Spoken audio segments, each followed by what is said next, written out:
Leah, a top agent, died during a mission and was unexpectedly reborn as an 8-year-old girl in an orphanage. Here, she met Diana, the youngest daughter of Duke Alfred, and decided to take care of her to avoid repeating the regrets of her past life. With her intelligence and kindness, Leah quickly won Diana's heart and was taken to live in the Duke's household. Strangely, not only Diana, but even her notoriously cold father and brothers gradually became captivated by Leah. She had only intended to protect a child, but unintentionally gained the favor of the entire noble family. How will the story unfold? Stay tuned. At the Tessa orphanage, a voice rang out, "Come on, introduce yourselves." A very cute little girl stood timidly as someone beside her introduced her. "From today onwards, this child will be living with you all." Diana shyly greeted them. "Hello everyone, I'm Diana. I hope to receive your help in the future." Another girl with brown hair stood in the corner, intently watching Diana. Lost in thought, her blue eyes shone brightly against her silver hair. The brown-haired girl was certain, without a doubt, this child was Duke Alfred's youngest daughter. Diana, she thought frantically, am I dreaming? After accepting the fact of Duke Alfred's death, Diana returned to the day she entered the Tessa orphanage. What kind of joke is fate playing? One day prior, at Talentium Intelligence Guild headquarters, a voice asked, "What brings you to my office today?" A person with hands on their hips replied, "Today is the day Master promised to give me a mission." Pointing at herself with one finger, she declared loudly, "You haven't forgotten, have you?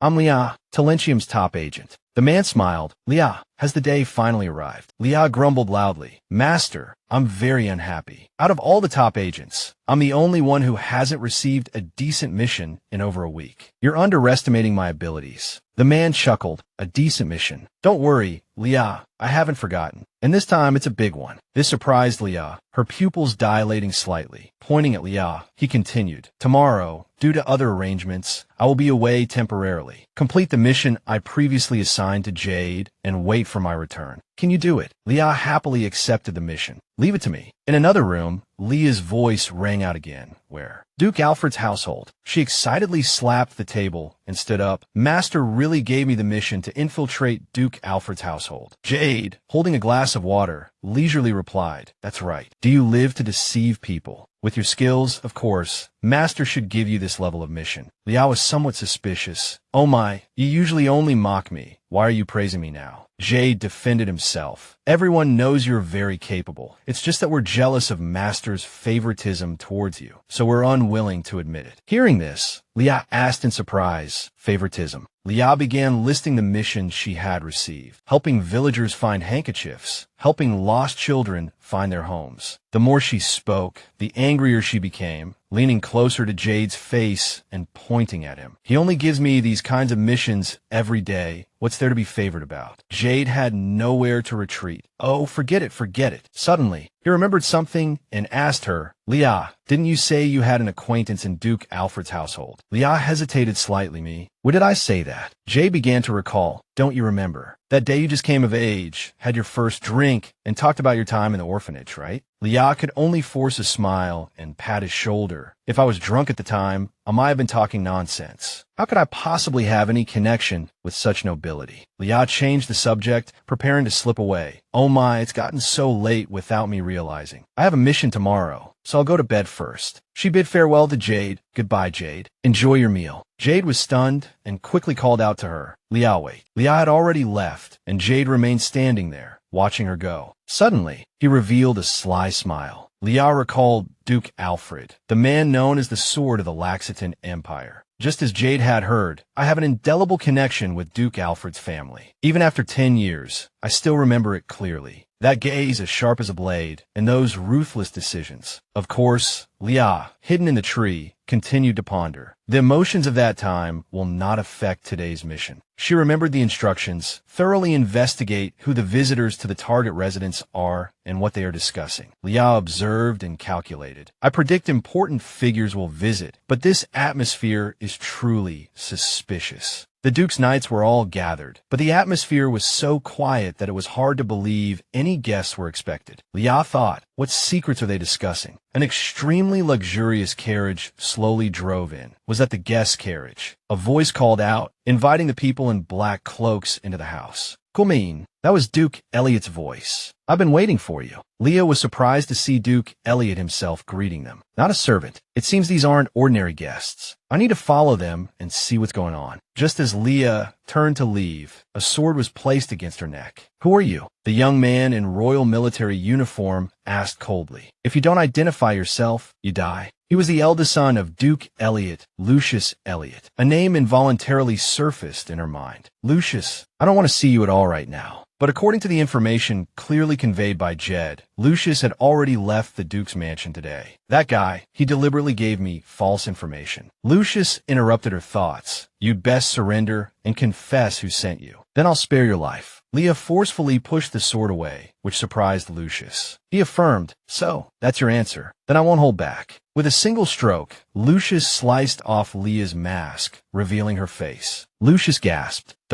What? Leah frantically covered her face. Has he recognized me? No, it's been 10 years. How could he still remember an ordinary brown-haired girl? She bit her lip. I just didn't want you to see me like this. Lucius shouted towards Leah, wait. He tried to reach out and grab her. Don't run. Before he could finish speaking, a sword pierced Leah's chest. Lucius's blue eyes stared blankly at the scene before him. Leah was also surprised. She collapsed into Lucius's arms. Soldiers from a manor came running one after another. We've caught the intruder. Tie her up, Leah thought, her mouth filled with the taste of blood. This is bad. I was too careless. Lucius could only helplessly call her name. Leah. Leah felt a sense of happiness. Lucius, call my name. This moment has become reality at the very last moment of my life. Lucius pleaded desperately. No, Leah, wake up. Leah's hand slowly loosened and fell, announcing the complete end of her life. She thought, but did I ever tell you my name? Lucius called her name again. Leah. Just then, that man's figure and voice resurfaced. Do you think you can gain recognition by doing this? I will never be someone who benefits you, so no matter what others say, don't misunderstand. Remember, Leah, never trust me. Sweat trickled down her small cheeks. Leah thought in surprise, what?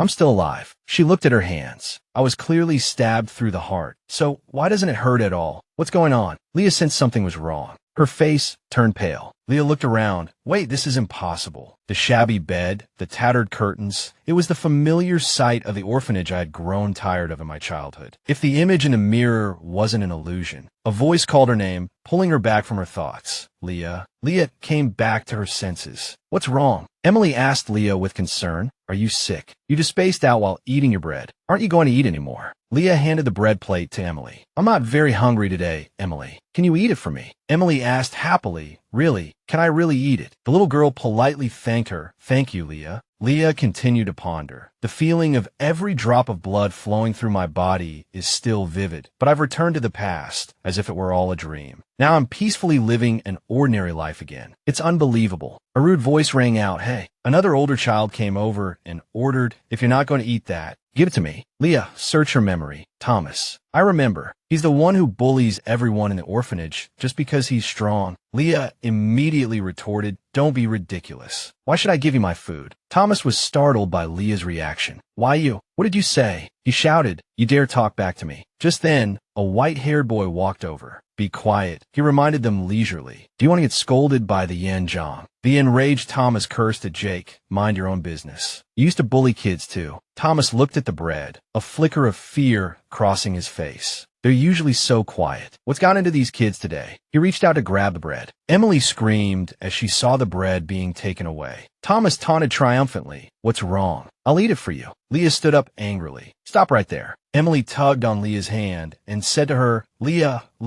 are you going to chase after Thomas? Leah asked in surprise, what's wrong? The people around Leah murmured amongst themselves. What's going on? Why is Leah suddenly so different today? Isn't she usually afraid of Thomas? What if she gets beaten up? She's acting a bit strange today. Leah recalled the past. That's right. I used to be a cowardly and timid child at the orphanage. If I change too much overnight, it definitely won't be good for me. Leah stopped, thinking first I should live quietly. She reverted to her childhood demeanor. You're right, Emily. I'll be careful. Thank you for your concern. Jack stood silently in the distance, watching everything. Sunlight streamed into the room. Leah clutched her rumbling stomach, wiping the floor with one hand and holding her empty belly with the other. Crying, she said, "I'm so hungry. I don't have the strength to clean anymore. No matter what the misunderstanding, I should have gone after that child." A voice scolded her, "You idiot. Why did you give away the bread like a fool?" Leah asked him, "So it's all my fault now?" Jack replied, "Yes. If you hadn't given the bread away in the first place, none of this would have happened." Leah fumed inwardly, that little liar. Should I beat him up? Jack suddenly held out a piece of bread. "Here, take this. It's half a loaf. Take it." Leah accepted it happily. "Are you giving this to me?" Hearing Leah's question, Jack replied, "If you don't want it, I'll throw it away." Leah quickly stopped him. "No, don't throw it away." Leah hugged the bread tightly. "We didn't talk much back at the orphanage, but thinking about it now, I'm really grateful." She smiled brightly, praising Jack. "So it was you. You're such a kind child." Jack looked at Leah suspiciously. "You're acting strange today." Just then a voice called out, "Everyone go to the hall now. There are new arrivals." A man led a little girl inside.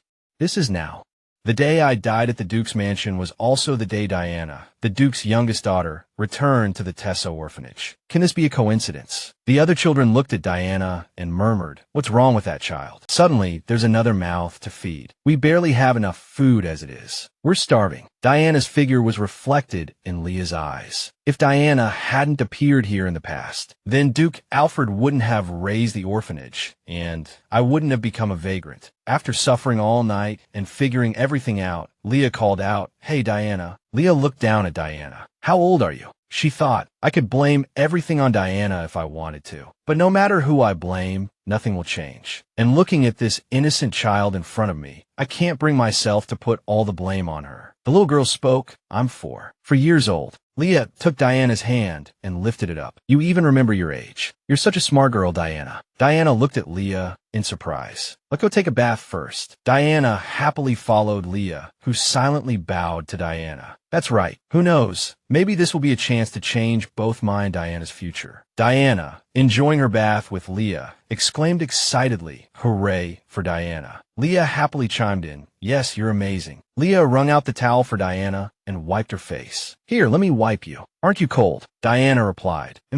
Leah smiled at Diana. She recalled her past life. Diana used to cry a lot, and the children at the orphanage were afraid of being scolded by the headmaster, so they avoided her. She was indifferent to everything around her, and I, like the other children, tried to keep my distance from her. Those small eyes were always looking at me, but strangely, I always pretended not to care. Yet, Diana always lingered around me. Now she regretted not caring for Diana back then. Why did that concern feel so burdensome at the time? But thinking about it now, perhaps I was too heartless to a 4-year-old child who had just been separated from her family. She suddenly looked up at Diana. My goodness, a little angel appeared before her, surprising her greatly. She hadn't noticed at all before wiping away the grime. That shining silver hair and bright blue eyes, anyone could tell she was a child of the Elliott family. Thinking about how the headmaster always called us stupid made her angry. Actually, he was the stupidest one. The headmaster always said we were stupid, but he was the one who was truly clueless, thinking no one knew this child was a noble. She looked down at Diana's small feet. "Come on, Diana. Let me wash your feet this time." The small feet were covered in wounds, making her wince. Her feet were covered in injuries. Diana explained nervously, "It's okay." Leah softly comforted her, "It's all right. I won't be angry. You can tell me the truth, really." Diana hesitantly asked, "You won't scold me?" She gently replied, "Of course not." Hearing Leah's words, Diana became brave. Actually, Diana said boldly yet softly, "Diana is in pain." Leah was happy to hear Diana's words. Finally, Diana was no longer afraid and bravely expressed herself. As expected, she was so timid because she was afraid of being scolded. "Don't worry, I'll make it stop hurting soon." Diana looked at her shyly. "Can you blow on it for me?" She gently replied, "No." She placed her hand on Diana's feet, channeling waves of spiritual energy. "I'll make you feel better." In an instant, the feet were healed. "How is it now? Does it still hurt?" Diana looked down at her feet in amazement. "Sister, you're so amazing, so wonderful." She looked at Leah innocently, her face full of joy. "It's nothing." Leah recalled the days she had diligently practiced, thinking gratefully, "Thanks to Master, I've learned many kinds of magic. Although my innate magic is limited, it's enough to use once." But now she was different. She had only used healing magic once, and her magic was already depleted. She felt something strange in her body. She had only a little magic left, but why did she feel full of energy? Something wasn't right. Suddenly, Diana threw herself into her arms. Diana hugged Leah tightly, refusing to let go. "Sister, thank you. Diana is really happy, thanks to you." Hearing these words, Leah felt a surge of emotion, feeling the child's warm body and soft breath. She placed her hand on Diana's head, choking back tears. The shocking events that had happened since yesterday had kept her heart in suspense, but now it was finally settling down. She happily held Diana in her arms. "I'm also very happy to have met Diana," she told herself with more conviction. "Yes, although there's still many things I don't understand, what I need to focus on now is something else. If I remember correctly, Duke Alfred and the Knights will be here in a week." She recalled the fierce battle when the headmistress hid Diana, intending to sell her to slave traders, and then lied to the knights who came looking for the princess. But the lie was exposed, and the entire orphanage was accused of complicity, and in the end, everyone was punished by the enraged Duke. If I can protect and teach Diana, maybe, but if I take good care of Diana for the next week and find evidence of the headmistress's corruption to reveal to the Duke, she looked tenderly at Diana. The future can definitely be changed. Night fell. In the small cottage, Diana said, "Sister, can you tell me a story?" She looked at Diana tenderly. "What should we do? There are no books here. Can Diana fall asleep?" Hearing this, Diana didn't ask for more, just softly replied,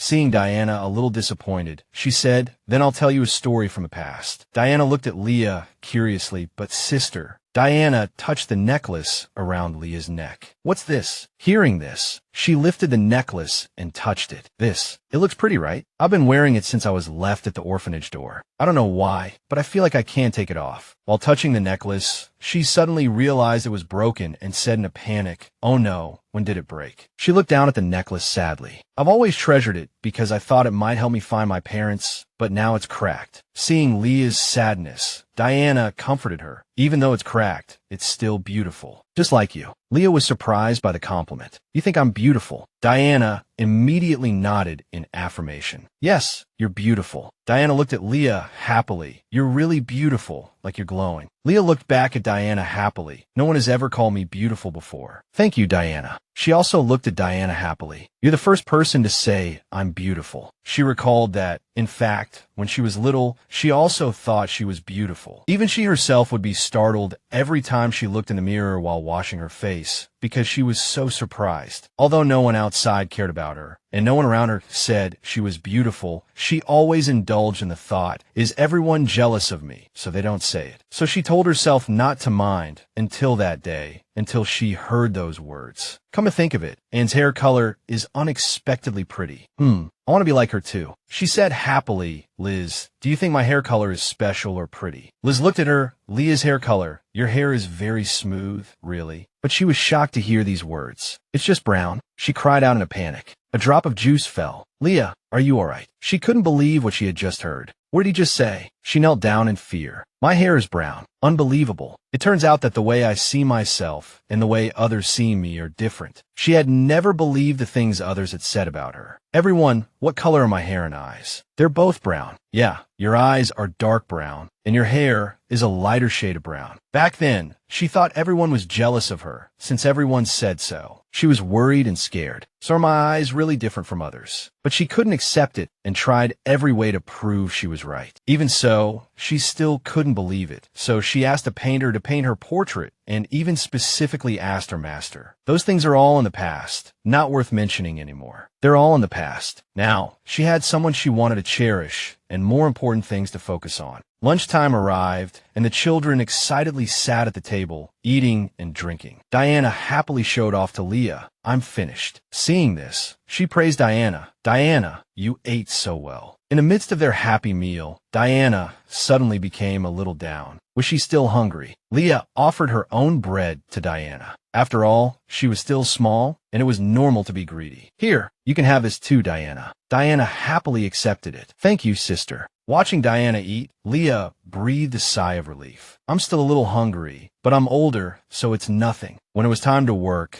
she couldn't hold on any longer, rubbing her empty stomach and complaining, "I really can't stand it. I feel like I'm starving to death." Watching Diana hopping around, Leah couldn't do anything. I wanted to do the laundry and fetch water, but for some reason, I'm incredibly weak today. I'm completely exhausted, and I can't even feel the magic within me. She thought to herself, if the orphanage's plumbing was better, I wouldn't have to work so hard. Diana called out to her happily, "Sister, water. The water is over there. It's okay, I can manage. It's fine, as long as Diana is happy." Nothing else mattered. By the beautiful river, she finally collapsed from exhaustion. Finally here, she looked at Diana and instructed, "Diana, wait for me here while I do the laundry." Diana obediently agreed. "Okay, I'll be right here." Leah picked up the mat and said with disgust, "Look at this, it's so dirty." Suddenly, something startled her. "I need to finish the laundry quickly and go back." She turned her head towards the source of the sound. What was that sound? A wooden sword was swinging in the air, controlled by someone. It was a boy practicing swordsmanship. He seemed to have been practicing for a long time. Leah and Diana hid behind a tree, secretly watching. "It's Jake. I didn't expect him to be training in a place like this. He's always been like this," she thought. Although he had never formally learned, he didn't have any bad habits. Remembering something, she looked down at Diana, who was intently staring at Jake. After all, Jake isn't an ordinary person. Many people will know him in the future. One day, he will become one of the 3 great knights of the Empire, a future swordsman. At that time, he would meet Diana and become someone she could rely on. Fate would also make him Diana's loyal knight. Just then, Jake finished practicing. Afraid of being discovered, Leah quickly pulled Diana into her arms. "Oh no, we have to run." Jake heard the noise and looked around. "My talent is perfect concealment. You'll never catch me." He didn't expect it to be Leah and said resignedly, "I see you. Come out." She looked at Jake shyly. "You knew I was here all along." Jake sighed. "I knew from the beginning." She looked at Jake innocently. "I should have come to say hello earlier then, right, Diana?" He sighed and looked down at her stomach. "Why is your stomach growling now?" He turned to look at Diana, whose skin was fair and cheeks rosy. "So you gave all your food to this little one again today?" He said coldly, "This little one." He questioned Diana, who was on the verge of tears. "You ate too much." Seeing this, Leah quickly intervened. "Jake, what are you saying? Children need to eat more to grow up healthy." She sighed helplessly. "This is your future princess. Be careful what you say." He tossed her bread. "Stop talking nonsense. Take it." She looked at Jake in surprise. "This is the bread you saved. Why are you giving it to me?" He sighed. "Just eat it. If you don't want to rely on others, you first have to take care of yourself." He interrupted Diana again. "And you, don't take any more, you hear?" Diana grumbled unhappily, "I won't." Leah looked at the two of them and thought helplessly, "Seriously, can you two stop arguing for a moment?" After eating, she paused and chatted with him for a while. "More importantly, Jake, why are you training here alone?" "Training? No, I'm just bored and practicing casually." "Don't you want to be a knight?" He replied coldly. "Do you really think ordinary people like us can easily become knights?" "I want to be a mercenary. It's not glamorous, but at least I can earn a lot of money." Hearing this, she just laughed. It's hard to imagine that the future renowned Golden Knight of the Empire once dreamed of being a mercenary. I don't know, but Jake was taken aback when he heard Leah say that. "I think you'll definitely become a knight in the end."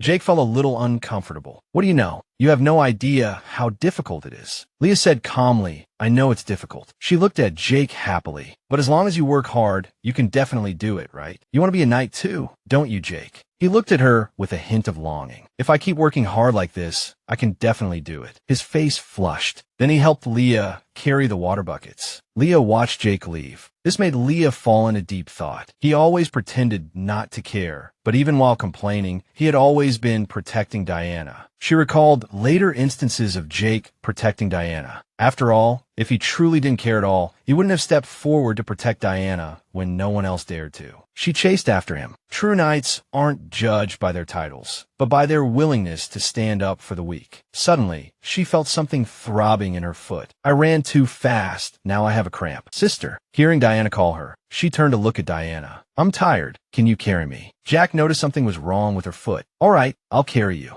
"Wait a minute." He immediately scolded Diana disapprovingly. "Are you trying to kill him? How can you ask him to carry you? He's already exhausted from not eating." Diana still didn't understand what was happening and insisted on Leah carrying her. "But I just want to be with sister." She felt exasperated with the two of them again. They were arguing yet again. She looked at Jack in surprise. "Hey, what are you just standing there for?" He bent down and said to Leah, "Hurry up, get on," surprising her greatly. Before she could react, he blurted out, "You carry her, and I'll carry you." She froze. "What are you talking about?" She waved her hands shyly. "Jack, even if you're strong, carrying both of us at once is a bit." She was still in a daze by the time they got home. "I was wrong. He actually did it." He finally put her down. "Thank goodness we didn't run into anyone on the way." She said gratefully, "Thank you, Jack. You must be tired." Jack turned his head shyly, but his tone was still stubborn. "It's nothing." Diana hid behind Leah and waved at him. Seeing this, Leah smiled gently. "He really is kind." Then she turned and said happily to Diana, "All right, let's go inside." Diana obediently stepped forward. Okay, they were still happy, unaware that someone was approaching from behind. A low, reprimanding voice rang out, "You too." Leah jumped, startled, and looked back. A man appeared, his face fierce. "Where have you two been running around so late?" Diana was frightened and quickly hugged Leah. "Scary old man. He looks so gloomy. I don't like him." She held the little girl's hand and stroked it comfortingly, her heart sinking. Of all people, to be caught by the headmaster after curfew. Leah paused, then said, "Nowhere. We just want to do the laundry." He didn't seem to care about her words and quickly changed the subject. "How old are you?" Leah hesitantly replied, 8. She felt uneasy. Why was he asking this? He stroked his chin, his voice grim. Good.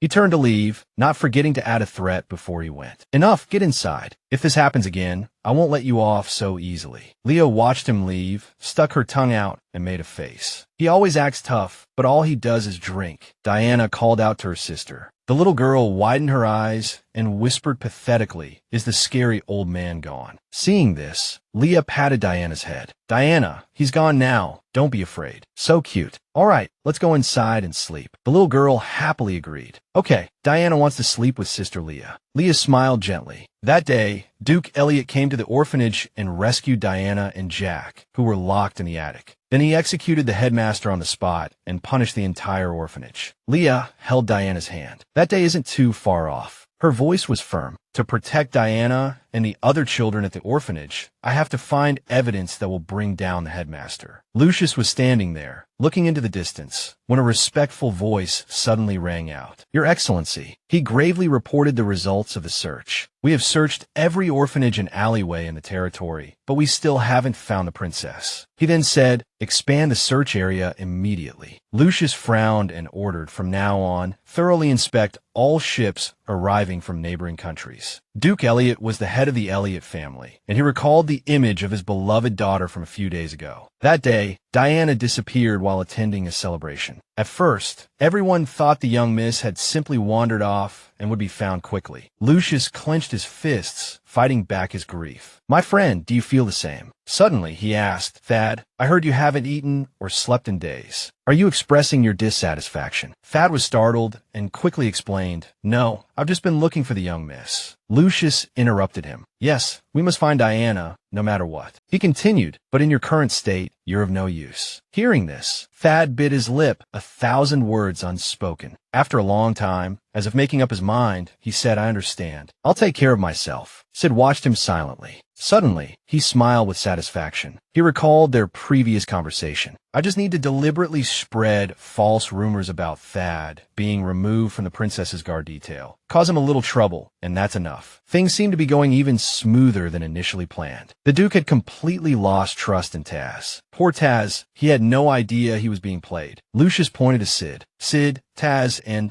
I will search the vast western region. You start your surveillance from the east." As he gave the order, he also sent word for Count Marietta to search the west as well. Both Sid and Taz replied in unison, "Understood, sir. We understand." Meanwhile, at the orphanage, Diana was sleeping soundly in her bed. At the same time, Leah was struggling to open a door. With a click, the door finally opened. She gently pushed it open and stepped inside. Leah glanced inside and breathed a sigh of relief. Standing in the room, she looked around, thinking, "It's been a while since I've snuck around like this." She approached the desk where a stack of documents lay. "All right, let's see what's hidden here." Leah picked up the documents and flipped through each page. She frowned slightly, looking at the expenses in the ledger. Unreasonable food costs, water bills, books, toys. The ledger was full of evidence of embezzlement. But this wasn't the secret the headmaster was truly trying to hide. Leah took a calm, deep breath, focused her mind, and used her magic to sense anything suspicious. She probed with her magic. Found it. Leah's expression changed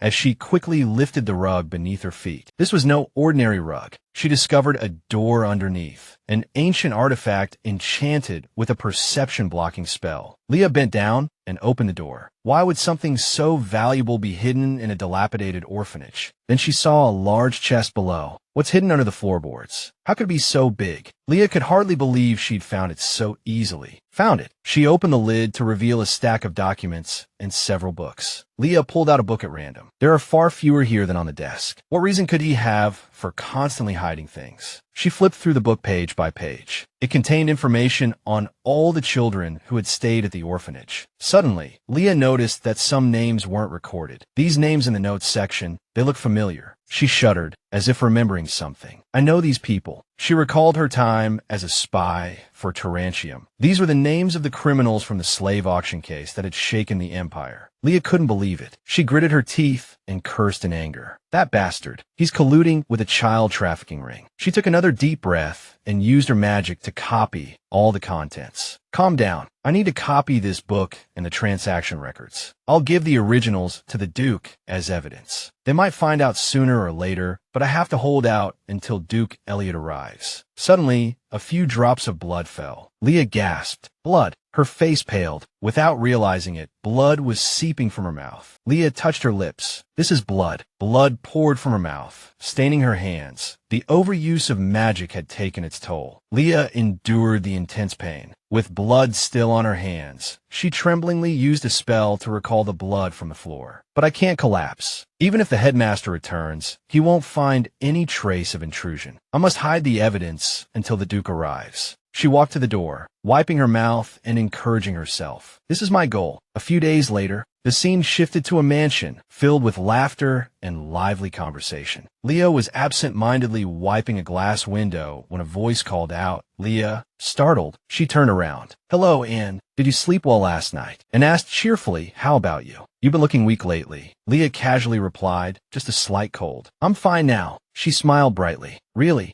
That's good. As soon as Anne finished speaking, she clenched her fists, thinking, I had a fever for a few days after sneaking into the headmaster's office, but now I've recovered enough to use simple magic in emergencies. Leah gave a bright smile. Thank you for your concern. Just then, the orphanage headmaster stormed out from somewhere, pointing at them and yelling, Are you two slacking off again? You useless brats. He roared, Stop your chattering and get back to cleaning, and ran off, frightened. I'm sorry. The headmaster glared at Leah, cursing angrily. Damn it, my head is a mess right now. Her eyes widened in surprise. Duke Allard. Impossible. How could this be? The memory surfaced. Duke Allard. He pointed at Leah's face, pulling her back to reality. Hey, you. He ordered, bring the new child to me. She asked in surprise, what? He grew impatient. Don't make me say it again. He urged loudly, hurry up and bring her here. Leah frantically dashed away. As she ran, Leah frantically thought about what to do. Should she run away? No, what if she missed the Duke? She recalled the past. If they caught Diana like this, they would lock her in the attic, just like before, so the Duke wouldn't find her. The other children scattered, terrified like they had seen a monster. Of course, they would eventually find Diana, but then the orphanage children would be punished for the Duke's anger. Snapping back to the present, Leah panicked. She had to prevent that from happening, no matter what. Diana's clothes were dirty, and her eyes shone brightly as she called out, Sister. Leah ran towards her worriedly. What's wrong, Diana? Tears welled up in the little girl's eyes. I fell. It hurts. Diana cried regretfully. I'm sorry. I made you work hard to wash my clothes. Leah comforted her. It's okay. Don't cry, Diana. Leah hugged her tightly and soothed her. You don't have to apologize for something like this. It's okay to fall. She gently reassured her. We can wash your clothes anytime, understand? Don't cry anymore. The little girl obediently nodded. Sister. He approached, saw the scene, and yelled, What took you so long? Bring her here quickly. He sneered, his face a mixture of glee and furious anger. Found you. He slowly extended his hand, his voice laced with both rage and composure. Since she's found, you should have brought her immediately. Why are you hesitating? Come here. Leah hugged Diana tightly, fear gripping her. No, I can't just hand Diana over. She gritted her teeth, her jaw feeling like it might shatter. Even if I'm the only one locked up, I'll protect Diana. His indifferent voice cut through the air. Get out of the way. Jack stepped in front of them and shouted, You're scaring the children. Leah asked worriedly, Jack, are you all right? He calmly replied, are you okay? Are you hurt? Still holding the little girl tightly, she answered, I'm fine. His expression shifted, contorted with rage. You insolent brat. An icy voice froze Jack in his tracks. Do you want to die? The air on the staircase felt as cold as snow. He punched Jack hard, then casually shoved all three of them down the stairs, saying coldly, you arrogant brats. Then, slowly closing the door, he spat viciously right in there. A loud bang echoed, and darkness gradually consumed the room.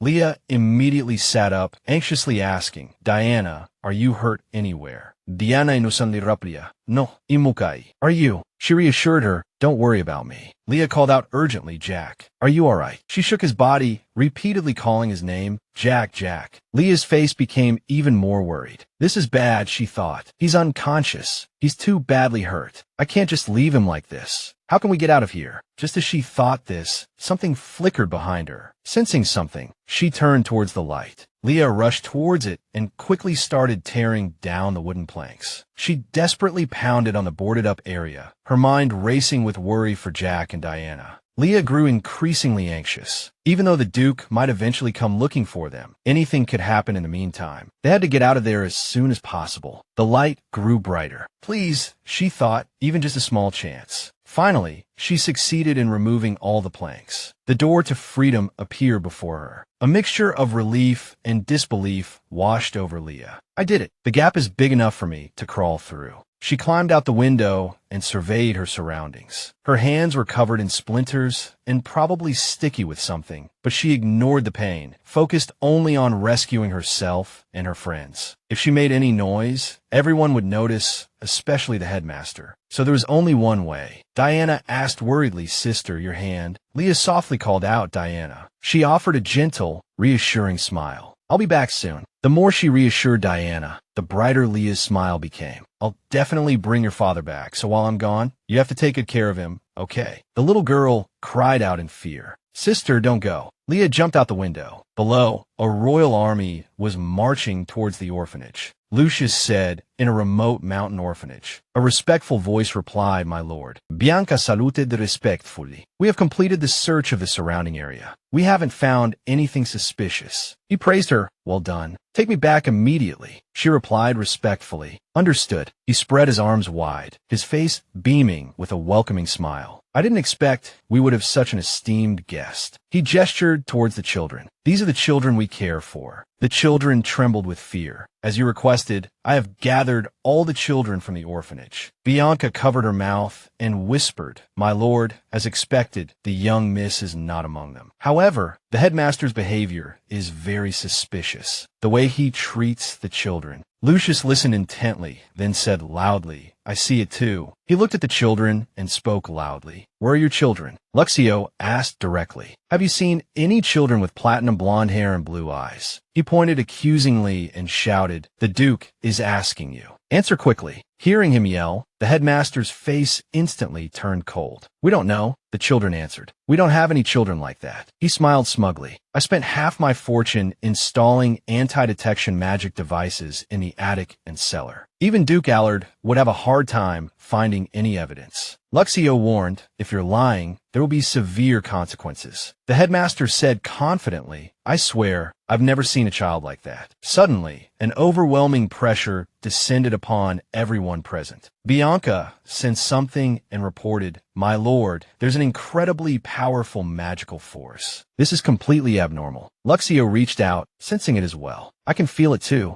Bianca shouted, Edmaster. The headmaster's face instantly paled. Yes, Bianca suggested. Do you mind if we take a look around the orphanage? Leah was lying unconscious on the ground. Bianca rushed to Leah's side in a panic and reported, My lord, we found her here. Why would a child be in a place like this? Bianca became even more panicked and worried. The magic is so strong. It's strange we didn't notice it before, but it's being severely distorted. She immediately released healing magic from her palm, emitting a healing light. If we leave her like this, her life will be in danger. We must act now. Save her. A shout startled Luxio. Father! Diana cried loudly, Father. The cries came from upstairs. Luxio frantically searched around, his face pale with anxiety. He yelled, Diana. stay here. He immediately gave an urgent order. Go upstairs. Rescue Diana immediately. Yes, my lord. Leah also gradually regained consciousness. She suddenly regained consciousness and opened her eyes abruptly. Bianca asked with concern, Little one, are you awake? Leah asked in confusion, Where is this? She opened her mouth in shock, unable to close it for a long time. Standing before Leah was Duke Elad. She thought with joy, thank goodness they found me. The future hasn't changed. Leah immediately knelt down. My lord, please save me. She explained in a panicked and urgent tone. Jack, my friend upstairs, is in danger. He's capturing Diana. Bianca pointed at the headmaster. Was it him? Leah confirmed, making the headmaster's face turn purple with fear. Yes, he's always been cruel. He even tried to sell us all into slavery. Bianca's expression changed as she looked at the headmaster. Slavery. The headmaster yelled in terror. Nonsense. He yelled frantically, making Leah tremble with fear. You little bastard. How dare you lie in front of the Duke? He raised his hand to hit her, but another hand stopped him. Bianca blocked the blow and angrily threw him to the ground with a thud. She asked with concern, Little one, are you all right? Leah replied politely, though still in pain, I'm fine. I'm fine. A shout echoed Leah. All the children shouted at once. You're safe. Where have you been? Leah cried out in a panic. A cold, oppressive voice silenced everyone. Luxio scanned the children. If you don't want to be punished. All the children obediently fell silent, frightened. Leah thought, worried, but calculating. They've already questioned the children. Things are moving faster than I anticipated. This means I can't let my guard down yet. While thinking, she used subspace magic to retrieve a stack of documents, the evidence she had hidden previously. I have to use this to prove everything. Leah held out the evidence and shouted, My lord, please look at this. She explained as she handed it over. This is a secret notebook. It records the headmaster's transactions with the children. The headmaster cried out in anguish. How did you get that? Leah explained frantically and urgently. It's not just slave trafficking. There's also evidence of embezzlement and corruption. The headmaster never treated us like human beings. The children pretended not to know Diana because they were threatened. The headmaster's face contorted with rage. I see, just as he said. The children testified that they had never seen anyone like Diana. Leah trembled as she pleaded and presented the evidence. They were really scared. They're just children. They only did it to survive. Please. Leah cried loudly. Please forgive the children here. The children also said in unison, My lord, we're sorry. Please forgive us. Luxio reached out and took the evidence. Beg for mercy. When did I say I was going to kill you? He comforted Leah. I won't hurt you, so don't cry. She was both surprised and relieved. Then he said leisurely, I will forgive you. Leah expressed her gratitude with surprise. Thank you very much, my lord. He smiled. Don't thank me. Protecting children, protecting the innocent, is my duty. Luxio glared angrily at the headmaster. More importantly, someone else needs to be brought to justice. He ordered his subordinates, tie him up and bring him back to the mansion for questioning immediately. The headmaster continued to plead with regret. My lord, you can't do this. My lord. He shouted every word with all his might. Lucius shot him an irritated look. My lord. Both of them turned in his direction. Leah breathed a sigh of relief. Thank goodness, she thought, it's finally over. Jack and Diana are safe now. Diana ran over and hugged her tightly. Leah, she asked with concern, Diana, are you all right? Are you hurt? You must have been so scared. The little girl smiled brightly. I'm fine. Are you all right, Leah? Two attendants murmured. My goodness, the young miss used to be so picky. Now she's so gentle. I completely agree. Leah's smile was as bright as the sun. The young miss being relatively safe here was likely thanks to this girl. Lucius called out cheerfully, Diana, come here. He held out his hand. It's time to go home. Diana ran to him and hugged him tightly. Papa. Lucius looked at his daughter with joy. I was going to scold you, but you were very well behaved this time. You didn't cry or make a fuss. I'll let it go this time. The little girl obediently replied, yes. Bianca reported, Your Grace, considering the long journey ahead and the matters of the orphanage that still need to be handled, it's best to depart as soon as possible. She called out, prepare the carriage at once. Leah thought sadly, it seems I really have to say goodbye to Diana. Diana looked back at her, still thinking, I knew this would happen, but I still feel a little sad. The little girl looked up at Lucius, her eyes wide. Papa, what about Leah? Isn't she coming with us? He replied calmly, but with affection if you want her to. Hearing this, the little girl ran and hugged Leah tightly. Diana is happy. Leah can come with me. Leah thought as she spoke. No, the story can't deviate any further. It should be Jack, not me. She tried to explain. The boy who was with Diana is named Jack. He was even injured saving her. He said, his tone slightly impatient. We'll discuss it when he wakes up. Lucius continued considerately, but I would still like to hear your choice. Do you not want to come with us? Leah was lost in her thoughts again. I know this offer is far beyond what I deserve, but I can't help but feel like I'm just replacing Jack. And Jack isn't awake yet. Diana tugged at her clothes. Leah, the little girl pleaded, come with me. Diana, no, Vienna. Leah gently stroked Diana's head and agreed cheerfully, all right, I'll come with you. The little girl was overjoyed. Really? Diana beamed, hugging Leah tightly and refusing to let go. Diana is so happy. I want to be with you forever. She thought to herself, for now, I need to appease Diana and make sure Jack gets his rightful place back. I'll think about my own future later.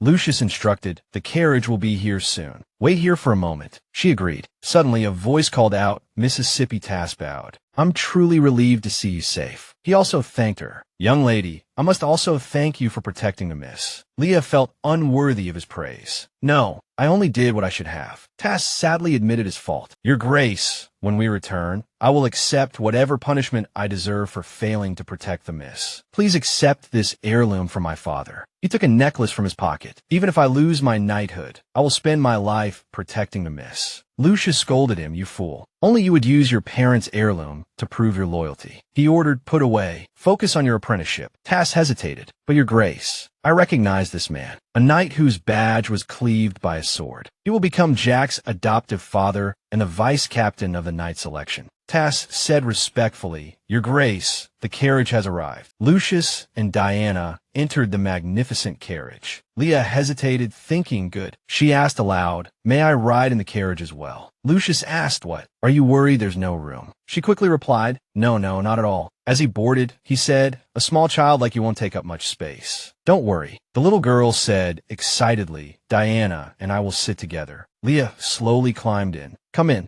Her jaw dropped. The interior was even more luxurious than she had imagined. Leah sat quietly and demurely in the luxurious carriage, feeling somewhat self-conscious in her ragged clothes. We're departing now. She looked down at the people below. Leah's friends were all waving goodbye. The carriage slowly pulled away, and the gears of fate began to turn. In this life, I just stood there and watched Jack leave in that carriage. Leah was still lost in her thoughts, but now the future had changed, which meant she could have a new life too. Suddenly, Lucius spoke. What's your name? He patiently asked again. I'm asking your name, and how old are you? She felt weak with nervousness. Leah, I don't have a last name. I'm 8 years old. Diana had fallen asleep at some point. Then he spoke. Let me ask you something. He immediately began questioning. Do you know Diana's true identity? Lucius asked seriously. Do you know who I am? He repeated the question. Do you know Diana's true identity? You know who I am, right? Leah was nervous, her mind racing. He thought I was strange that day. Could he be suspecting me? Lucius looked at her with a serious expression. Back to the moment when Bianca healed Leah. If that child hadn't fallen from the attic, if she had been with the other children, she would have been too ordinary, easily overlooked. But when that child desperately clung to me and presented the evidence, I felt like I'd been hit hard on the back of the head. The child's frail body, the undeniable marks of abuse. Leah began to stand up, returning to reality. Lucius was thinking about everything he knew, pondering what had driven the child to such despair. I felt an inexplicable sense of frustration. Leah answered softly, with fear. I don't know the details, but I can sense that Diana is a very important person. He continued to ask, how did you steal the evidence? How did you know what it was and what the headmaster was doing? She quickly explained, I was in charge of the headmaster's office, so I happened to find it. Leah nervously continued, I only learned about what was happening at the orphanage after accidentally overhearing a conversation between the headmaster and a stranger. He seemed satisfied with these answers. It seems you have quite a troublesome habit. She clenched her trembling hands. Leah was lost in her thoughts again. Does he think I'm too cunning and is disappointed? What if he regrets adopting me? She quickly explained, I did that because I felt the children's safety was the most important thing. Please believe me. He smiled, satisfied. Despite being a child herself, she had made the decision to protect others. The carriage continued on its way, the sky gradually darkening. This child is more perceptive and intelligent than I thought. The carriage stopped in front of the inn. Your Grace, we've arrived at the inn. Lucius instructed the servant. Take the children to their rooms first, let them wash their faces, and then go and ask for Countess Marietta. Yes, Your Grace. Bianca asked respectfully, Your Grace, you called for me. Lucius said, Countess Marietta. He responded gratefully, although it took some time. Thank you for coming all the way from the duchy. Please give my regards to the Grand Duke as well. She politely said, I'm just here to help. More importantly, why did you call for me? Lucius said, I have a request. It's a sensitive request from the Duke. Could you stay with the children and look after them while they get ready? Bianca smiled brightly. Why hesitate over such a small matter? Don't worry, the children's safety is paramount. Lucius replied with a smile. Thank you for your understanding. Bianca continued. Then I'll go upstairs and help them get ready. Speaking of which, this is quite convenient, as there's something I wanted to confirm as well. Lucius looked slightly surprised. She laughed loudly. Don't mind me, it's nothing. At the inn, Leah and Diana were also getting ready for dinner. Thank you for your hospitality. She happily enjoyed the warm bath and honey milk. This is so luxurious. The two played happily together. Diana, you have something on your mouth. You do too, sister. The door opened and a voice called out, Hello there, little ones. Bianca entered cheerfully, holding blankets. Are you all bathed? I brought clean clothes. She said gratefully, Thank you for taking care of the children. Everyone can leave now. Leah said, Hello. Bianca asked curiously, You're Leah, right? She thought, she doesn't even know the Duke's crest. It seems she really doesn't know what happened at the orphanage. She looks familiar. Who is she? Bianca said caringly. Then change into these clothes and come downstairs for dinner. Suddenly, she grabbed Leah's wrist. Leah. Bianca looked with concern at the wound on her wrist. Did the headmaster do this? Leah replied, Yes, back then. She gritted her teeth in anger. I know he's a cruel bastard. Leah was startled and surprised by her offer. I want to help you, but I don't have a talent for healing magic. When we get to the Duke's estate, I'll call a priest. A priest? I'm really fine, honestly. It's too much trouble. Bianca continued, There's no need to refuse. Healing those in pain is only natural. Leah was suspicious of her actions. This person is actually angry for me, caring about my matters as if they were her own. She's so warm and righteous. She quickly withdrew her hand. Could she be a mage? She mentioned healing magic just now. Bianca explained, Perhaps you don't understand yet because you're still young, but I'm a magic swordsman. Leah was surprised. A magic swordsman. The title of magic swordsman isn't something just anyone can obtain. It refers to a swordsman who has reached a certain level and can wield sword aura. She thought as she asked, In that case, could you be? Sister, what's your name? Bianca introduced herself. My name is Bianca, Bianca Marietta. Leah was shocked when she heard the name. It really is Bianca Marietta, born the illegitimate daughter of a low-ranking viscount. She rose through the ranks through outstanding swordsmanship and overwhelming battle magic, achieving remarkable feats in war and being bestowed the title of countess. She is someone I've always admired. That person is standing right in front of me now. Leah said gratefully, You saved me just now, didn't you? When I fell from the attic, you saved me, right? Thank you so much. Bianca replied politely, It was nothing, I just did what I had to do. Saying this, she tossed a towel to the two children. Are you all done?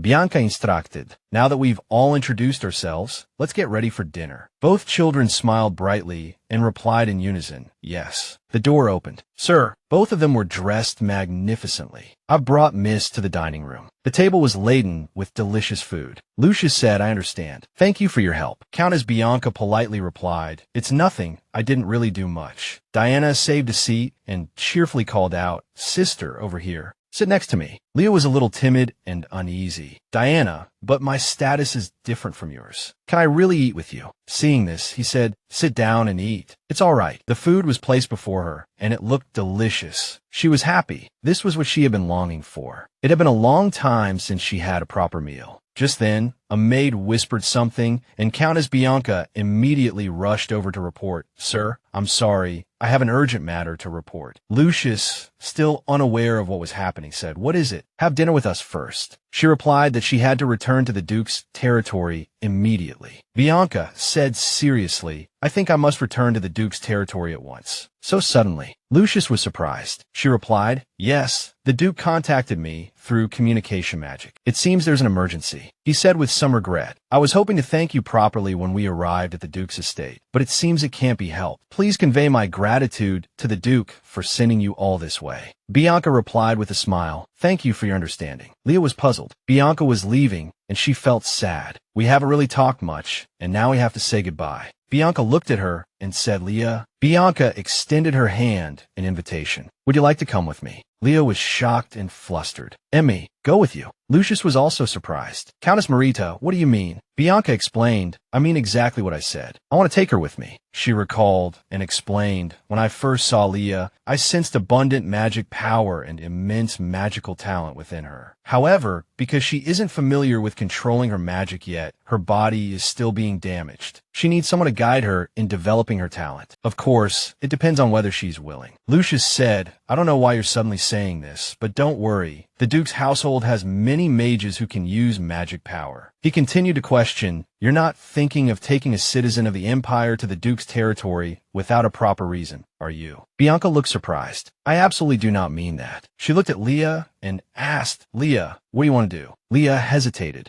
Outside the inn, the carriage rolled along. Inside, Diana was already fast asleep. Leah was lulling her to sleep. She happily drifted into thought. My idol actually invited me to go with her. It felt like a dream. But back in reality, Diana tugged at Leah's sleeve and shouted no. The little girl clung tightly to her arm and started to cry. Diana cried even louder, no, you can't go. You can't leave Diana. Leah's heart ached. Diana, she thought, if I go with Bianca, she'll definitely treat me well, and I'll be able to witness the abilities I admire firsthand. But Leah finally made her decision. Countess, I'm sorry, I don't think I can go with you. Bianca was understanding. I see. That's a shame, but it's your choice. She advised, if you want to see me again, come to the Vella's Duchy. I often stay at the Duke's castle. You can see me just by giving my name. Leah asked in confusion, Vella's Duchy. She thought, if one day I become stronger than I am now, if I have enough courage, then I really want to see Bianca again. Leah recalled Diana's crying face, and her heart ached. Perhaps in just a short time, I've already become attached. Seeing Diana crying and hugging me, I didn't even think about leaving.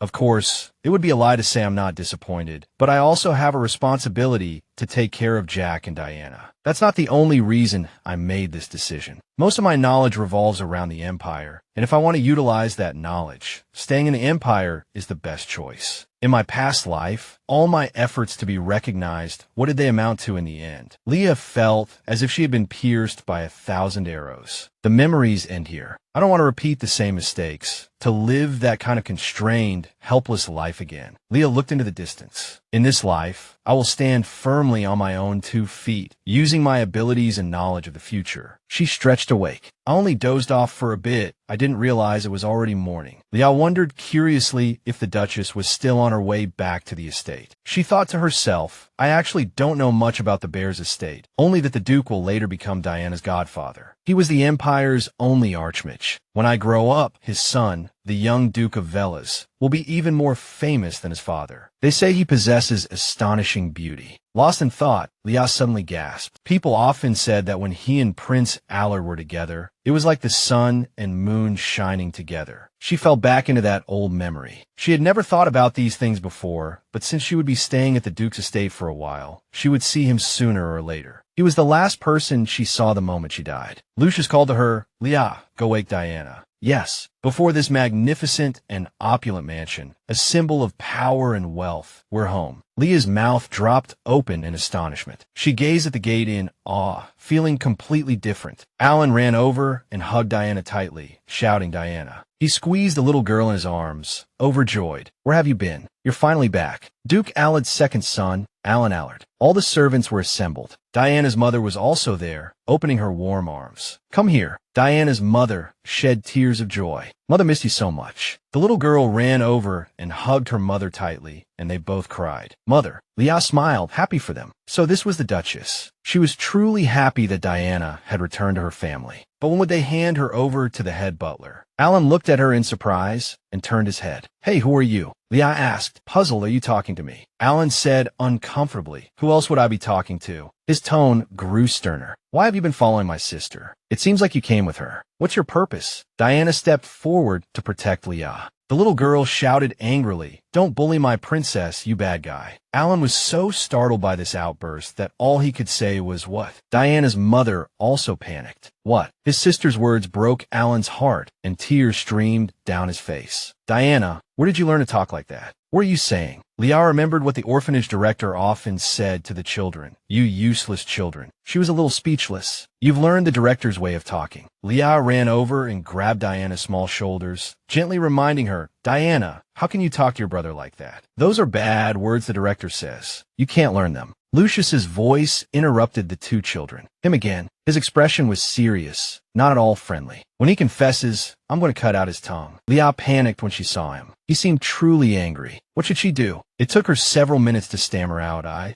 should have stopped her from hearing those things sooner. "I'm sorry." Just then, a gentle voice called out, "Brother." Diana's mother stepped forward and reminded him. After seeing Diana, "You're still saying such things in front of the children." Lucius could only pretend to cough a few times. "Ahem, madam." Diana's mother looked down at Leah, a soft, cotton-like smile on her face. "I think it's most important to introduce you to everyone." Leah was startled at being addressed, but reacted quickly, immediately replying, "It's an honor to meet you, Duchess." Lucius introduced her. "My apologies for the delay. Her name is Leah. I brought her back from the orphanage. She's been taking care of Diana this whole time and has been a great help in finding her." Diana ran over, beaming, and hugged Leah, showing her off to her mother. "Leah, my princess." Alan stood frozen for several minutes before he could move, managing to squeeze out, "Diana, come here. Do you know how long I've been waiting for you?" But Diana was completely captivated by Leah, her eyes fixed on her. "No, my princess." Alan stood frozen, tears silently streaming down his face. "She's the one I'm supposed to protect." The Duchess looked at Leah, smiling brightly like a flower. "Thank you so much for taking care of her, Diana." Alan was left standing alone, crying his eyes out, ignored by everyone. "How could this happen?" Little Diana said, "She doesn't like me. I waited so long for her. She doesn't even know how much I missed her." The maids and the butler were all present, listening to the Duchess's instructions. "Then let's not delay. Quickly prepare the meal and a room." "Yes, madam." Diana's mother continued to look at everyone with a beautiful smile. "Today is a happy day, and we also have a little guest. We must treat them well." Leah's eyes widened at the Duchess's words. "Look after us." There was no need for that, she thought, but before she could speak, the Duchess ushered her towards a waiting maid. "We'll make some preparations now. Get Leah a new dress, and while we wait, have Diana show her around the castle." Obediently, the maids curtsied. "Yes, right away." Leah's face paled with fear, her vision blurring. "I didn't come here to be a guest," she cried inwardly. "Why are they treating me like this?" Following the little girl, Diana, who chattered incessantly, Leah looked around at the unfamiliar surroundings. "Is this a room? It doesn't feel like a home."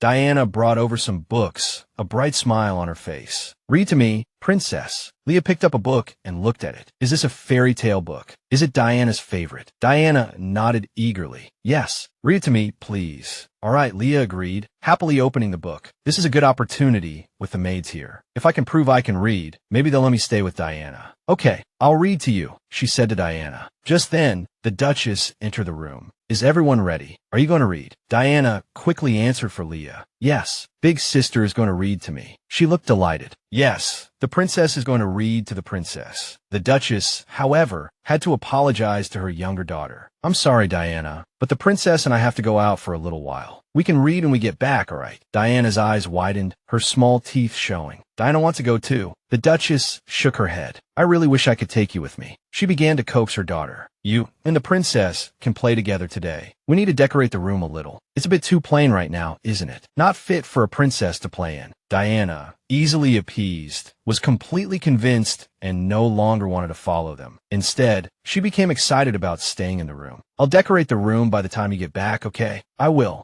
I'm sure you will." The Duchess took Leah's hand. "We can go now." Her smile was gentle and loving, like warm sunshine. "Come with me, Leah." Leah's eyes widened as she listened. "Okay." The two of them, one tall and one small, walked along the corridor, one behind the other. Leah's heart was uneasy. Why does she suddenly want to take me somewhere else? Her hands clenched, fear gripping her again. "No." Knife-like words suddenly surfaced in her mind. "Even if I saved her daughter, I'm of low birth. Maybe they'll separate me from Diana." Arriving at a room, the Duchess announced, "We're here." Her voice remained gentle. "Don't worry, there's nothing to be afraid of." A voice came from inside the room. "You're here." The person waiting inside smiled upon seeing Leah. "It's a pleasure to meet you. You're Leah, right?" She stepped forward, smiling brightly, and extended her hand to Leah. "Countess Marita wrote to me, specifically asking me to treat your scar." Hearing the Countess's name, Leah couldn't help but exclaim, "The Countess. I thought she was just saying that casually. I didn't expect her to actually have me brought here." The gentlewoman took Leah's hand, still smiling. "All right, let me take a look at the wound." A clear scar remained on Leah's hand. "Oh my, that must have hurt." She then gently patted Leah's head in comfort. "Don't worry, it will be over soon. It won't hurt at all." A strange light flashed, illuminating the entire room, as if she were using magic to heal Leah. Suddenly, the gentlewoman's eyes widened.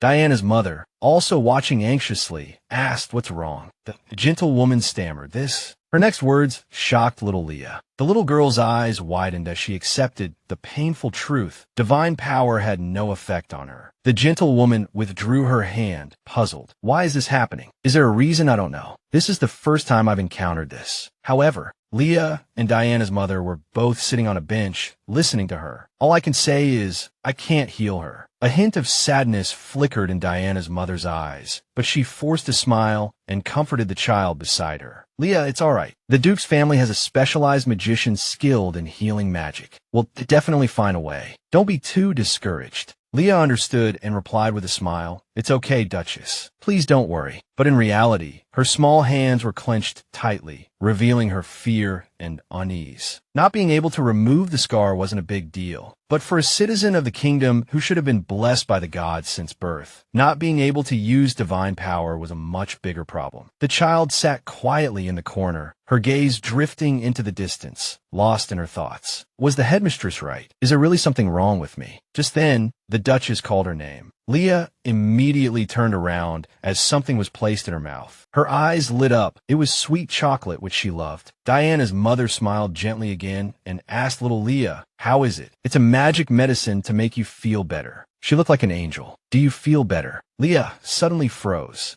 She remembered something from the past, a sweet candy and the Duchess's gentleness. That person had also said to Leah, "How do you feel now? Are you feeling any better?" Where did he get it? Leah snapped out of her memories to see the Duchess smiling. "I feel much better now, thank you." The Duchess's smile was radiant. Diana really did resemble her. "That's wonderful. Let's go eat." Leah nodded. "Yes, madam." Leah followed behind, constantly looking at the Duchess's back. "It's unbelievable that someone would be so kind to a child like me. She's truly a remarkable person." Unexpectedly, as soon as she reached the dining table, she encountered Alan, who was already sitting there with a gloomy expression. The little boy kept staring at Leah with anger in his eyes. "This kind of gathering is really too much for me." The Duchess and Diana continued to smile. Alan finally couldn't hold back and spoke in an impatient tone. "Hey, why are you sitting between Diana and me?" Diana, seemingly oblivious, picked up some meat and offered it to Leah. "Sister, eat this." Alan protested, "I don't want to eat with her." But Diana didn't care about anyone else's thoughts and continued to give Leah various foods. "Sister, eat this too. I feel like I'm going to burst." Alan turned his face away, refusing to look at anyone, sarcasm dripping from his voice. "All you do is eat. You don't understand anything." Diana heard him and turned around angrily, pointing directly at him. "Don't bother my sister." For the first time in his life, Alan was scolded loudly by a child, and the sense of crisis in his heart was truly immense. "Diana." Alan abruptly stood up and slammed the table. "You just don't understand me." With that, he burst into tears and ran away. "Diana, I hate you." Leah sat quietly, unsure of what to do. What was going on? Leah felt exhausted. She stammered a few words, then faced the Duchess. "I am sorry, madam. It's all because of me." But the Duchess continued to smile gently, not blaming the little girl. "I'm the one who should apologize for letting you see that side of him. Alan is still young and very shy. I hope you can understand." She then started talking about some of Alan's bad habits, like how he still refused to eat vegetables, how a boy his age still slept with a stuffed animal, and how recently Leah couldn't listen anymore. She was truly shocked by this noble family. She never imagined the future swordsman who would shake the empire would have such quirks. The Duchess pushed the cake towards Leah. "Don't mind Alan. Enjoy yourself. And try this too, Leah." Leah looked at the cake, unsure what to say, and clasped her hands together. "I'm sorry, madam. I'm too full." The Duchess looked a little panicked. "But you haven't even eaten half of what Diana has." At this, Leah subconsciously touched her stomach. At the orphanage, she was always hungry, and her stomach wasn't very good, but today, perhaps because the food was so delicious, she had eaten a bit too much. The next second, the Duchess tried to scare her. "If you eat so little, you'll never grow tall. Diana might even become taller than you."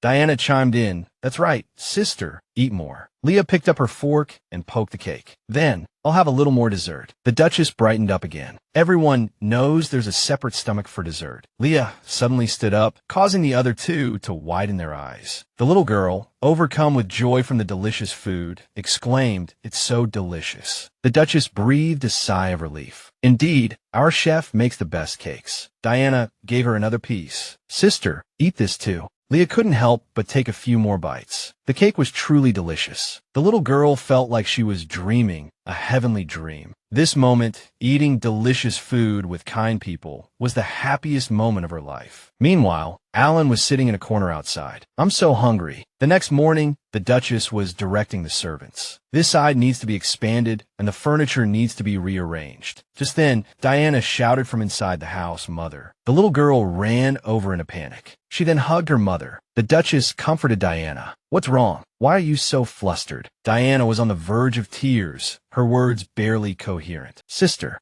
Leah is really sick." The doctor quickly arrived at their side. Leah was lying unconscious in bed. The doctor explained the situation to the two of them. "She has a fever. It's because her body relaxed after a period of tension. She just needs a good rest. Also, her stomach is weak, so you need to pay more attention to her diet." The Duchess was filled with self-blame. "Leah, I'm sorry. I should have been more careful." At that moment, someone came to announce, "Madam, the Grand Mage has arrived." Just as she mentioned this, someone entered. The Duchess went forward to greet them. "Oh my, Tylan, please come in." Tylan approached and nodded in greeting. "Duchess, I heard you requested healing magic." The Duchess nodded. "Yes, I'd like you to heal this child's wound." Tylan nodded and walked over to Leah. "Let me see, it's a scar." The Duchess nodded and explained the situation to him. "Can it be healed with magic?" "It's strange. Divine power had no effect, so I hurried to call you." Tylan listened with interest and immediately explained to the Duchess, "If someone possesses extremely high magical power, divine power might not be effective. Since I can sense this child's magic, it seems she's in this situation." "Of course, to be certain," he said as he began to examine Leah. "I'll need to examine her again after the treatment." Not long after, the Duchess exclaimed, "The scar is gone." The two looked at Tylan happily. "Thank you, Tylan, just as I expected." Tylan, however, stopped her with an unreadable expression. "Madam, you were the first to discover this child, correct?" A few days later, someone reported to her, "Duchess, Duke Allard has returned." The Duchess went out to greet him. "Duke, you've returned safely." Lucius nodded and walked to her side. "Yes, you've worked hard as well. I'm sorry to have left you to care for the child alone for this time." The Duchess said softly, "It's all right, Tylan. There's still much to do at the orphanage." The Duke took off his coat and asked, "How is Leah?" "Her fever broke last night." "Oh, right." Tylan came and healed her scar. "It's completely gone. It's truly wonderful." Lucius adjusted his collar and looked at her, saying, "Speaking of which, it's truly strange that divine power didn't work, but Tylan's magic did." The Duchess nodded. "I was just about to tell you about that. If someone possesses exceptionally pure magic, divine power might not be effective." Suddenly, Lucius hesitated. "That means her body also?" Making the Duchess recall yesterday's hardship. Tylan had practically shouted, "Leah possesses immense magical power. Duchess, this child's magic capacity is enormous. Quickly bring her to my laboratory." The Duchess hurriedly soothed Tylan, and with great effort managed to stop him from rushing to take the child for experiments. Lucius lowered his eyes. "I understand." The two entered the room together, and Lucius suddenly asked, "What do you think?" He turned to look at her. "Do you think that child can stay with Diana?" The Duchess lowered her head, her voice softening considerably. "I haven't spent much time with her, but she seems like a good child. She's gentle and considerate, and despite being ill, she hasn't complained once." As she spoke, she recalled a certain figure. "I think I understand why Countess Marietta was so worried about her. She must have seen herself in her. remembering the traumas of her childhood. Having said this, she suddenly stopped, her eyes widening in alarm. Oh dear, I almost forgot. Then she prepared to hurry out and find the two children. I have to go. The sick child has been alone for too long. The Duke looked at the open door and then said, "There's no need to go." His gaze fell directly on the child who had been standing there for who knows how long. "I don't think you need to go anywhere." Leah was standing outside the door, looking at them. The Duchess was a little surprised, oh my. She walked over to Leah and asked, "Child, Leah, when did you wake up?" Leah's expression had completely changed, but it was still the same lovely face. "Hello." The Duchess clasped her hands together like a child. "How did you come here? You must have been startled to wake up and not see anyone. Should you be walking around like this? How are you feeling?" At this moment, Lucius came from behind and stared at Leah. "Is there something you need from me?" Leah was a little frightened at being directly addressed. "I have something I want to tell you." The Duke frowned slightly. "You have something to say as soon as you wake up." "Come in." The Duchess looked at the child and patted her shoulder gently. "You just woke up? Aren't you tired? Come in and tell us quickly. I'll wait for you in the room." Leah smiled. "Thank you, Duchess." Inside the room, the Duke pointed to a chair for Leah to sit down. "Sit. I also have something to tell you." Leah walked over and sat in the chair, her eyes wide as she looked at the Duke in front of her. "Is it about arranging accommodations for me?" Lucius looked directly at the child without beating around the bush. "Thanks to the orphanage director's notes you gave us, we were able to arrest all the nobles and merchants involved in the slave trade. With this conclusive evidence, they will all receive their due punishment." Hearing this, Leah couldn't help but feel a little nervous, thinking of her friend. "What about Jake? My friend who was injured before, is he all right now?" Lucius nodded. "He has woken up and has fully recovered." They both fell silent. Seeing that Leah didn't say anything more, Lucius continued. "He said he'll visit the Duke's residence soon." Leah was still thinking to herself, are these things really all about Jake? Leah suddenly stood up and said something very inspiring to Lucio. "Jack will definitely become an excellent knight." It seemed she hadn't had anyone to confide in about her pride in her friend for a long time, and she spoke so much at once that Lucio was stunned. "He's the tallest and strongest in the orphanage. He practices every day and never makes mistakes. Even when the headmaster hits him, he endures it the best, and I rarely see him cry. If you meet him, you'll understand immediately." This made Lucio laugh. Then he comforted the little girl. "Don't worry, I'll keep an eye out." "Thank you. More importantly, what do you want to do?" Leah didn't understand Lucio's meaning. Lucio said something that stunned the excited Leah. "You've been talking about others this whole time. I want to ask you, what do you want to do?" The small hands clenched tightly together, showing the child's fear and unease. What do I want to do? Has anyone ever asked me that?" Leah struggled to speak. "I like taking care of Diana."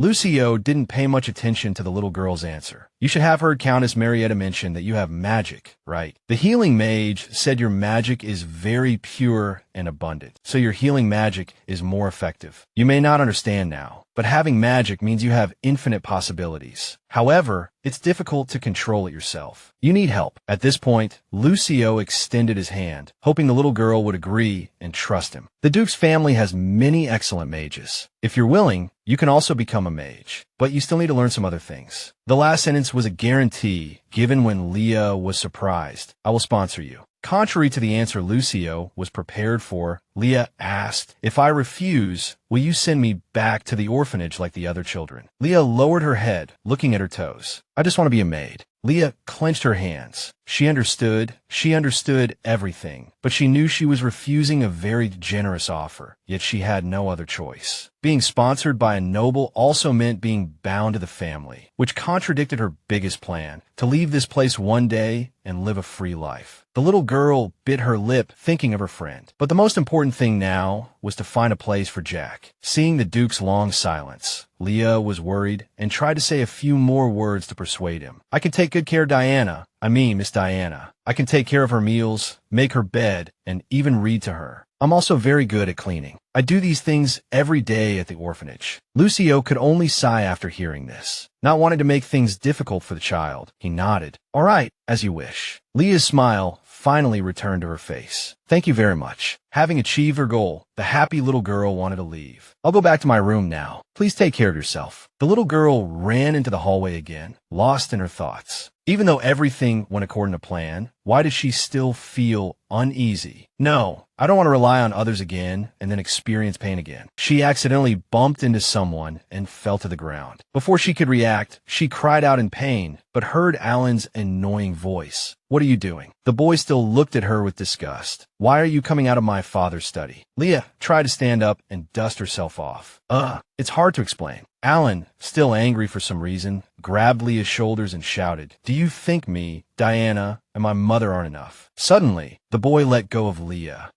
Your hands are so thin. He only said the last two words in his heart. He didn't say it out loud. Leah didn't understand why Alan hated her, and she didn't want to argue with this skinny boy. Whatever, don't think you can be arrogant just because Diana is nice to you. Alan changed the subject. More importantly, where are you rushing off to? Is it urgent? Do you think you can fool me? I'm not that easily tricked. Leah scratched her head and giggled. I'm going to see my friend. He's coming to the Duke's mansion soon. Leah thought to herself, I'm sorry, Jack. I can only do this to you this time. Alan said bluntly, Friend. You have friends. Leah laughed so hard she almost couldn't stand and answered with a twitching mouth, Of course. We've known each other since the orphanage. He helped a lot to rescue Miss Diana. He's diligent and has all the qualities a knight should have. Suddenly, Alan was much quieter than usual, staring at Leah, then raised his hand. The boy fixed Leah's hair, making her a little bewildered. Alan also explained, Your hair is messy. Leah took a step back in a panic. Thank you. This sudden action baffled her. Alan Laukit, why are you so scared? Did you see a ghost? At this moment, a pair of legs walked over. The person approached and called out, Leah. Jack stepped forward, smiling at Leah. It's been a while, Leah. Are you feeling better? Leah, overjoyed as if she had seen an angel, rushed towards him, shouting Jack. The little girl looked her friend up and down, asking all sorts of questions. Are you okay? Does anything still hurt? All right. It took her a few seconds to realize, oops, was I too enthusiastic? To avoid embarrassment, she quickly changed the subject. It wasn't easy getting here, wasn't it? Suddenly, Alan reached out and touched Leah's shoulder. The boy looked at the taller boy and called out, Hey, is this your friend? Jack stared at Alan, then glanced at Alan's hand on Leah's shoulder. His brow furrowed further. Little Leah, oblivious, continued to call out her friend's name, Jack. He must have heard about the Duke's family and Alan. Why was he so hostile? The little girl also remembered the connection between these two in their past lives, how they were best friends. Leah reasoned to herself, children grow up, it's normal to have arguments, right? So, she spoke again. Jack, how did you get here? If you want, I can show you around. Suddenly, Alan interrupted her with his usual disrespectful attitude, and an unreasonable aura followed. Hello, Master Alan. Upon seeing the newcomer, Alan started spouting nonsense again. Aren't you ashamed that you couldn't even protect Diana? Stop trying to suck up to our family. He spoke with increasing fervor, even going overboard. As expected, just as his master said, commoners are shameless. Leah, standing beside them, wanted to stop him. Master Taz lowered his head, admitting his fault. Yes, it's all my fault. His expression was sincere as he spoke from the heart. So even if Master scolds me, I will bear it all. Hearing these words, Alan wasn't pleased at all. Instead, he gritted his teeth and turned to leave. Damn it! Leah's small hands clenched tightly again. The little girl began to blame herself. Was that too much? But I know how much Alan cares about Diana. Maybe it's best not to stop him right now. Just then, Sid, appearing from nowhere, looked at Taz and sneered. Are you upset, Leah? Leah looked at the two of them as if they were mortal enemies. This person has such a strong presence. He must be a knight, right? Sid still didn't look at them, only continuing to taunt Taz. Am I right? Sid continued his sarcasm, with no intention of stopping. According to the Duke's orders, there's no other way but to let you off the hook. Even cutting off your limbs wouldn't be enough to atone for your crime, yet you were only locked up for a few days. Don't you think you're shameless? Taz pursed his lips and finally retorted. Is that what you think? Sid frowned. What? Taz calmly responded to the rude man in front of him. I was indeed negligent in my duties, but you have nothing to be proud of either. Vice Captain Sid, refuted, became furious and rushed forward, grabbing Taz by the collar. Bastard, who do you think you are talking back to me? Leah, who had been standing beside them, heard their entire conversation. Nothing to be proud of. That phrase must have a deeper meaning. There must be more to Diana's disappearance. Taz felt it was pointless to continue talking to this guy and wanted to stop it there. Enough. There are children present. Sid only then noticed the two children behind him. The children were truly frightened, speechless. He walked over and pointed his finger at Jack's head. Hey, kid. He gave up on Taz and now targeted Jack. You only joined the Knights because of the Duke's mercy. Don't get any ideas. Chores, cleaning, that's your job for life. You'll always be just a servant. How could Taz stand idly by? He stepped forward, putting himself between Sid and Jack. Vice Captain, please stop. He's just a child. Sid sneered again, his face eternally unpleasant. How close are you two that you dare to talk back to your superior for him? How touching. Having provoked enough, he turned to leave. Enough. I don't want to waste any more time with someone who doesn't know their place. Such an eyesore. The three watched the man's figure walk further and further away. Taz then turned to the two children. Are you all right, children? I'm sorry you had to see that. Leah quickly waved her hand. We're fine. I'm Yufine. Taz walked over and patted Jack's shoulder. All right, we have to go greet the Duke. We'll be going now. Have a good day. Leah hadn't had a chance to speak to Jack properly and could only watch sadly as her friend left. The little girl pursed her lips tightly, finally mustering the courage to speak. Sir, with a seriousness beyond her years, the little girl earnestly asked about the previous events. If you don't mind, could you tell me why the vice captain did that? Taz didn't mind telling her. He explained that he was originally supposed to escort Diana, as usual, but that morning, the vice captain had told him he'd been removed from the escort detail. He had initially thought it was just a simple scheduling change, but a nagging feeling of unease prompted him to follow anyway, insisting on escorting her into the city. But by the time he arrived, Diana had already disappeared. Leah immediately understood. And it's not your fault, she declared fairly. The little girl then burst out, speaking rapidly about how the vice captain, on the night of the selection, had. It's unbelievable. Jack looked at Taz and asked softly, are you sure you didn't do anything wrong? Leah nearly fainted on the spot. Jack, what are you saying? Taz nodded firmly. I swear nothing like that happened. The vice captain. No, perhaps I shouldn't be discussing this with children. But he used to be a mercenary. He fought in the war. Once, he discovered an enemy trap and earned the Duke's recognition. From that day on, he became a thorn in the vice captain's side. The vice captain always prided himself on being the Duke's confidant. Taz's voice grew lower and more sorrowful. Joining the selection for the Knights was the happiest moment of his life. But lately, he's begun to doubt whether he should continue being a knight. Perhaps the vice captain was right. He's simply not suited to be an honorable knight. Leah was about to explode. What are you even thinking? The little girl cried out, trying to snap him out of it. The one who isn't fit to be a knight isn't you. It's that jerk. The little girl realized she had said too much and quickly scratched her head, offering an apologetic smile. Anyway, he's the one who should be ashamed, not you. Don't say such things. More importantly, why didn't you tell the Duke about something so important? Taz explained that he didn't want to cause conflict. The vice captain's family had served the Duke's family for generations, and he didn't want to embarrass him. Leah disagreed with this silent approach. That's too dangerous. If you truly care about the Duke, you should tell him how dangerous it is to keep someone with malicious intentions close by. Taz could only shake his head. No one would believe the words of a knight from a commoner background, and I don't have any proof. These words deeply touched Leah's heart. The little girl's eyes widened. Finally, Taz said slowly, I'm sorry, but please understand. Leah suddenly spoke, no. The little girl smiled again in the sunlight, truly like a little angel. You have your difficulties. I was being presumptuous. She bowed deeply, then muttered, thinking that the culprit who harmed Diana is right in front of me. I was really angry. Please forgive my rudeness. Taz was taken aback. Rudeness? I completely understand how you feel. Leah turned to leave. Then I have something to do, so I'll be going. You and Jack should go see the Duke quickly. Jack could tell something was strange about Leah's expression and wanted to call out to her. Leah, only Taz, seemed to understand. I'm sorry, I'm so useless. The long, winding corridor seemed endless as Leah ran, as if it would never end. Suppressing her heavy panting, her cheeks flushed from running, the little girl muttered to herself, why does everyone give up so easily? I really don't understand. Recalling the scene just now, and then thinking about how Jack was treated in the Knights, even worse than a servant. Was this how commoners were supposed to be treated? While Jack endured humiliation, she lived in the Duke's luxurious mansion, completely unaware. The little girl stopped, steadying herself against the wall. I can't just give up. The thought of Sid's hateful face made Leah sick. If things continued like this, he would remain by Diana's side. Gather evidence of the vice captain's wrongdoing. Leah made up her mind. This was the first task she had to complete now. Soon, another day dawned. A maid's voice called out, Leah, come help me. Leah happily ran over. Yes, I'm here, good morning. You're very energetic today, too. I need to deliver some things to the training grounds. Can you help me? Of course. The older maid even reached out and patted her head. Thank you, Leah. You're such a good girl. And so, in her first few days as a maid, the little girl quickly became well-liked by everyone. Leah, good morning. Good morning, Marcia. Leah, can you come here for a moment? Okay, I'll be right there. Good luck. Leah, have a good day. You too. The maids chattered and laughed amongst themselves. Leah is so kind and friendly, even though she's only been here a short time. She's so cute just standing there at her age, and she works so hard. It's really admirable. When Leah was alone, she seemed to transform into a different person, quietly revealing her true self as she walked and pondered. A week had passed since she became a maid at the Duke's mansion. The job suited her well. Everyone was kind, making it easy to adapt. Most importantly, being a maid had its perks. Suddenly, a booming voice called out, "Hey, Leah." It was Marcia, smiling at her. "Were you ignoring me?" "Of course not, Marcia." She handed Leah a bag filled with pastries. "Here, take this. It's a freshly baked apple pie." "Thank you." Leah accepted the apple pie, then hesitated. "By the way, Marcia, there's something I wanted to ask." Marcia looked at the young girl curiously. "Oh, what is it?" Leah carefully leaned closer to Marcia and whispered, "Do you know anything about Vice Captain Sid? The Valerie family. They've played a central role on election night for generations. The current head of the family, Count Valerie, is an influential figure who even holds a seat on the Duke's Council of Elders. Sid always considers himself the most remarkable person in the family. Naturally, he would see his suddenly appearing,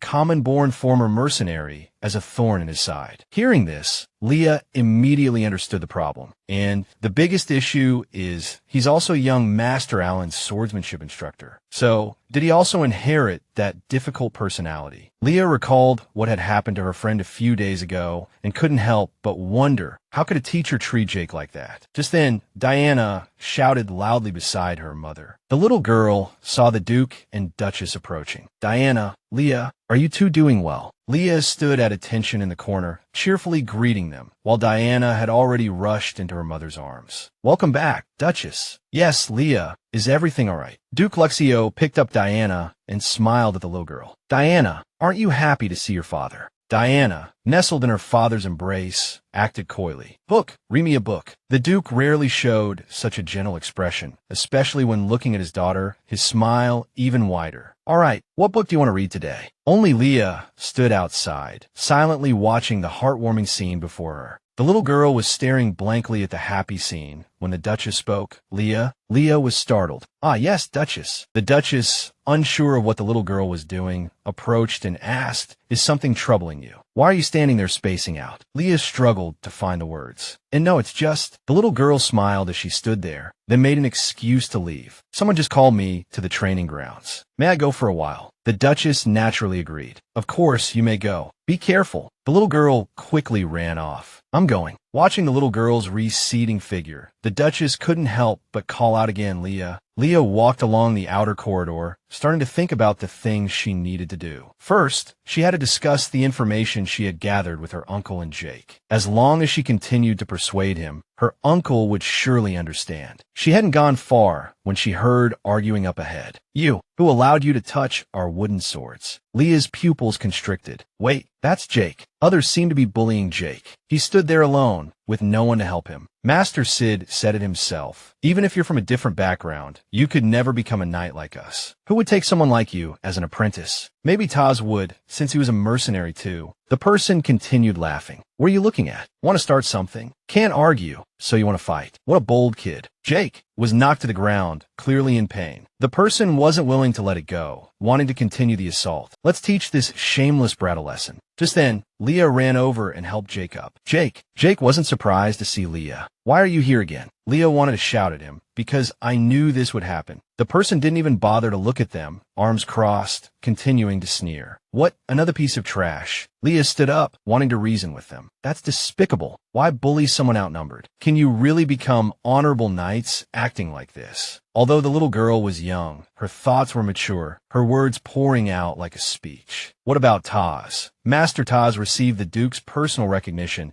and was even granted a title and a mansion. "You're disrespecting the Duke right now." The others immediately tried to shrink back. We didn't. But the person at the front remained stubborn. He's just a common-born guy, a mercenary who kills for money. He pointed at the little girl, and she pointed back. Though small and seemingly cute, her tone was unyielding. So what? Is there a law that says commoners or mercenaries can't become knights? Leah was certain the person would be speechless. What could he possibly say to refute her? Of course, there was no such law. Unlike nobles, who received swordsmanship training from a young age, commoners had to struggle for a living with no such opportunity. Knowing she would win from the start, Leah gave a sly smile. Pointing at the tall boy, she said scornfully, "If you want to be a knight, first learn how to be a person. You'll never catch up to Jack." Hey! Just then, Alan appeared, seemingly out of nowhere. What's going on? Seeing their backer arrive, the boys immediately started complaining. "Young master, this little girl insulted us and the brothers who are future knight candidates. She said we'll never catch up to a lowly orphan and that fighting us would only dirty her hands." Leah nearly cursed upon hearing this, thinking these idiots are still half asleep, tattling like children. Alan looked at Leah after hearing their complaints. Is what they're saying true? Leah, unafraid, pointed proudly at herself, puffing out her chest. That's right. They aren't even worthy of taking a single punch from me. As soon as she finished speaking, the entire training ground fell silent. Not the least bit embarrassed, Leah continued, "If you don't believe me, I'll show you right now. The tallest one come out." The red-haired boy looked at her quizzically. "Me," Leah went on, "just like this is too boring. Young master, if I win, can you grant me a wish?" Alan asked, bewildered, "Huh? Why?" Leah suddenly looked at the red-haired boy and asked, "Are you planning to fight me barehanded? You can use a wooden sword if you want." The red-haired boy scoffed. "What are you even trying to do? What kind of spectacle is this?" Before them, a little girl, even smaller than the boys, was asking to fight someone with a wooden sword, barehanded. Jack immediately tried to stop her, saying worriedly, "Leah, what are you doing? Let me do it." Leah gestured for him to stay back. "No, Jack, I'll do what I say." The red-haired boy looked at the little girl. "You really want to fight barehanded?" Leah smiled. "Yes, it's more comfortable." Leah suddenly changed her mind. That would be too unseemly. She pulled a beautiful comb from her pocket and twirled it in her hand. "This is enough." Alan's face paled, and his finger trembled as he pointed at the object in her hand. "Why you? What is that?" Leah smiled, holding up the comb. "This is my lady's hair comb." The boy's eyes widened in disbelief. "That's not what I asked. Are you really going to fight with that?" She smiled in response. "Of course I am. I'm always serious." As she spoke, she twisted a small boy's ear with her slender wrist. "Hey, come here." "Ah, yes." He glared coldly, his tone threatening. "Don't hurt that little girl. Do you hear me?" The boy stammered in fear. "Huh? What did you say?" He scolded angrily. "Use your brain. Use your brain." He approached Leah, and Alan's voice came from not far away. "All right, get back to your position." He looked at her nervously. "Both of you, the moment I call stop, you must stop immediately. Understand?" She gave a bright smile. "Don't worry. Let's begin." He still looked concerned. "All right, ready." He watched her nervously, sweat beading on his forehead. "Begin." Leah smiled confidently. He raised his wooden sword, smirking. "You audacious little brat, I'll teach you a lesson." He looked at her with a condescending smile. "Scared now? Then I'll make the first move." In the blink of an eye, Leah appeared in front of him, the comb striking his face. A scratch immediately appeared on his face, and Jack's eyes widened in shock. Alan was also stunned, and the atmosphere in the training ground suddenly became eerily silent. "Anenstammenret, impossible." That was just luck, right? Just then, someone called out, "Young master." He responded softly, "Ah." Her cheeks flushed. She looked at him excitedly. "I won. You'll keep your promise, right?" She looked up and saw a dry branch lying there. She touched the ground, muttering strange words under her breath, and countless new buds suddenly sprouted from the dead branch. She smiled happily. So easy. She remembered the day she discovered this place, a long-abandoned, forgotten garden behind the Duke's mansion. Goodness, what is this place? She had stumbled upon it while doing chores. A streak of blue light flashed from her hand. Since coming to the Duke's mansion, her physical strength had improved enough for her to begin practicing magic. There was no better place to practice than here. Footsteps sounded, and a voice from behind her caught her attention. "Who are you?"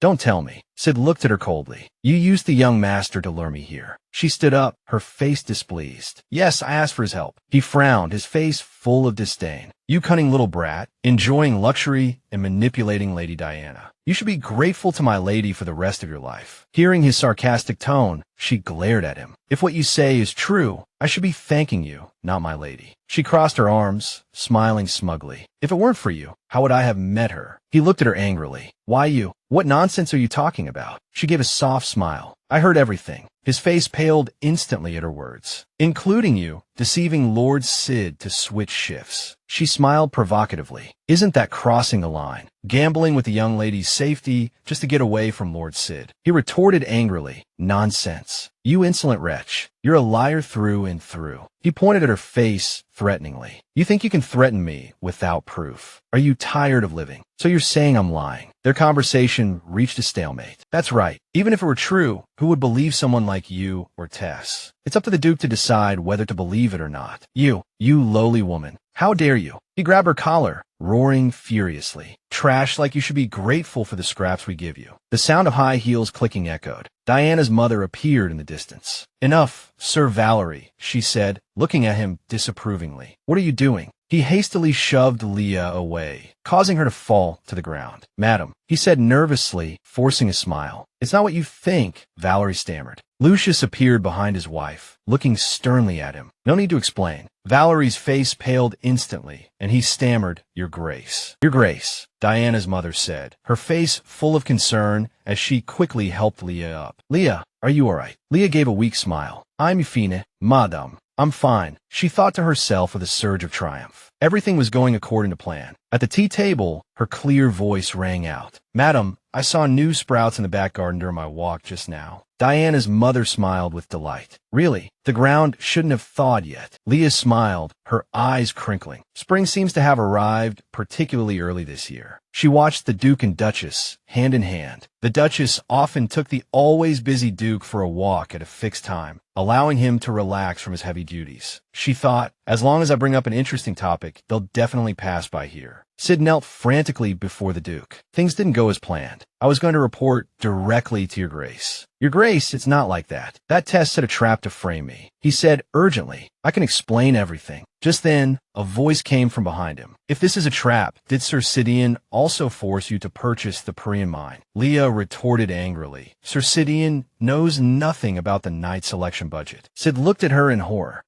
How did you know? The Duke gave a stern order. All right, arrest Vice Captain Valerie immediately. Lucius looked at him coldly. His punishment will be decided later. Alan watched the scene in horror, Sid's pleas echoing in the air. No, Your Grace. Please give me another chance. He covered his mouth, confusion swirling in his mind. What just happened? The scene shifted to Alan interrogating Leah. So, what wish do you desire so much that you cause such a commotion? She looked at him earnestly. Please let me see Vice Captain Sid. She feigned innocence. Isn't the Vice Captain your mentor, young master? If this request is difficult. He quickly interrupted her. No, it's simple, but that's not the issue. He looked at her suspiciously. What exactly do you want from my mentor? I can't say yet. His face paled at her playful tone. Besides, didn't you promise to grant my wish? Is the second son of the Duke's family going back on his word? He rubbed his head, looking at her dejectedly. Fine, I understand. It's not a big deal. I'll talk to my mentor. She smiled brightly. Thank you, young master. He said with some suspicion, I only agreed because of my promise, but I still don't understand. He recalled the scene of his mentor being taken away by the soldiers. So he just hid at the agreed-upon location and observed. Your Grace, he shouted. It's all a lie. Diana's mother looked at her husband with concern. Darling, I'll take Leah away first. I think she needs to calm down. He replied gently. All right, you go ahead. She looked at Leah. Let's go, Leah. Alan watched the scene unfold, a mix of emotions swirling within him. Mother, Diana's mother, and Leah walked together along the mansion's corridor. She softly called her name, her expression filled with worry. Leah, she continued, I won't ask you what happened exactly. She took Leah's hand, but I don't want to scold you for being so reckless. She and Leah sat facing each other. You won't do this again, will you? Leah's eyes were filled with tenderness. No, madame, I'm sorry for worrying you. She pondered, a hint of tension in her voice. I'm glad I could share some of the burden. Because of this incident, I learned about the future of House Valerie and House Allard. She recalled being surrounded by books and newspapers. Taken in by her master at the age of 10 in her past life, she learned everything to prove her worth, from stealth and combat to magic. After learning to read, she devoured every newspaper and report in the guild. Sid's figure appeared in the newspapers. It was then that she stumbled upon the deception of Count Valerie's family against the Dukes. They took the money, or to be precise, Count Valerie's family was brought to court. Lucius and the Duchess had to face numerous hardships. To make matters worse, diamonds were discovered in the Parian mine, purchased with the embezzled funds. Amidst countless bribes and lobbying, the panicked Duke's family had to continue the trial. She smiled gently despite the hardships she'd faced. I had anticipated something coming to light in 2 years, but resolving it now would prevent unnecessary trouble. She fell into thought. This would also be a way to repay the Duke's family for their kindness. Taking Leah's hand, she led her away. "Come with me, Leah." Leah asked hesitantly, "Where are we going?" She smiled brightly. "Just come with me." The magnificent tower emerged in the soft sunlight. It was Duke Elad's magic tower, where mages were conversing with one another. A girl, holding up a potion bottle, looked at the scene in amazement. "Is this the magic tower?" "Madam, why are you here?" She looked at one of the mages. "I'm here for this child. I'd like to request treatment for her. Could you call Taryn for me?" "Treatment? I understand." He hurried off to call for him, and soon footsteps approached. "Master Taryn, the Duchess is here." Master Taryn spread his arms wide with an excited smile. "You finally came, my disciple." She stared blankly at his enthusiastic grin. "I knew you'd come to me sooner or later. Even if the Duke said you refused to be my disciple, I didn't believe it." Disciple? Was he talking about her? A hand reached out and pushed his face away. "Taryn, calm down." The Duchess spoke. "That's not it. I'm here to request treatment." He froze. "Treatment? Are you not here to become my disciple?" He noticed a wound on Leah's neck. She spoke softly, "Please." He looked at her with regret. "Disappointing, but it can't be helped." He twirled his fingers lightly, and a blue magic circle appeared. "It's a shame. Every time I see you, you're injured." She closed her eyes tightly, and the two exchanged smiles. "Thank you." Lost in thought, she pondered, the holy power had no effect, but the wound is completely healed. Did he heal all my scars while I was unconscious? A sudden voice startled her. Not only amazing magic power, but also excellent adaptability. Her face paled. She turned to see 3 faces with greedy expressions. "Amazing." A hand held up a blue crystal ball. "This is a magic measuring orb." "Interesting, isn't it? Do you want to touch it?" Their enthusiasm frightened her a little. "This is a nutrition candy. Eat this, and you won't have to eat for 2 days." "I made it." "Stop it. You're scaring the child." She heard Taryn ask, "Do you like dolls?" Her expression stiffened. "Dolls," he said excitedly. "I have an experimental doll I use as an assistant. Do you want to see it? The laboratory is at the top of the tower. It takes a little while to go up and down. Do you want to come with me?" She looked at him suspiciously. "Up and down?" She asked in surprise. "Master, why don't you use teleportation magic?" He smiled gently, and the others around him laughed as well. What a childish idea. She looked at them shyly. "Why are you all laughing?" He chuckled, his eyes crinkling. "Magic isn't that simple." He explained gently. Even when using elemental magic suited to oneself, one needs to use magic power efficiently, concentrate deeply, accurately understand techniques, draw formations,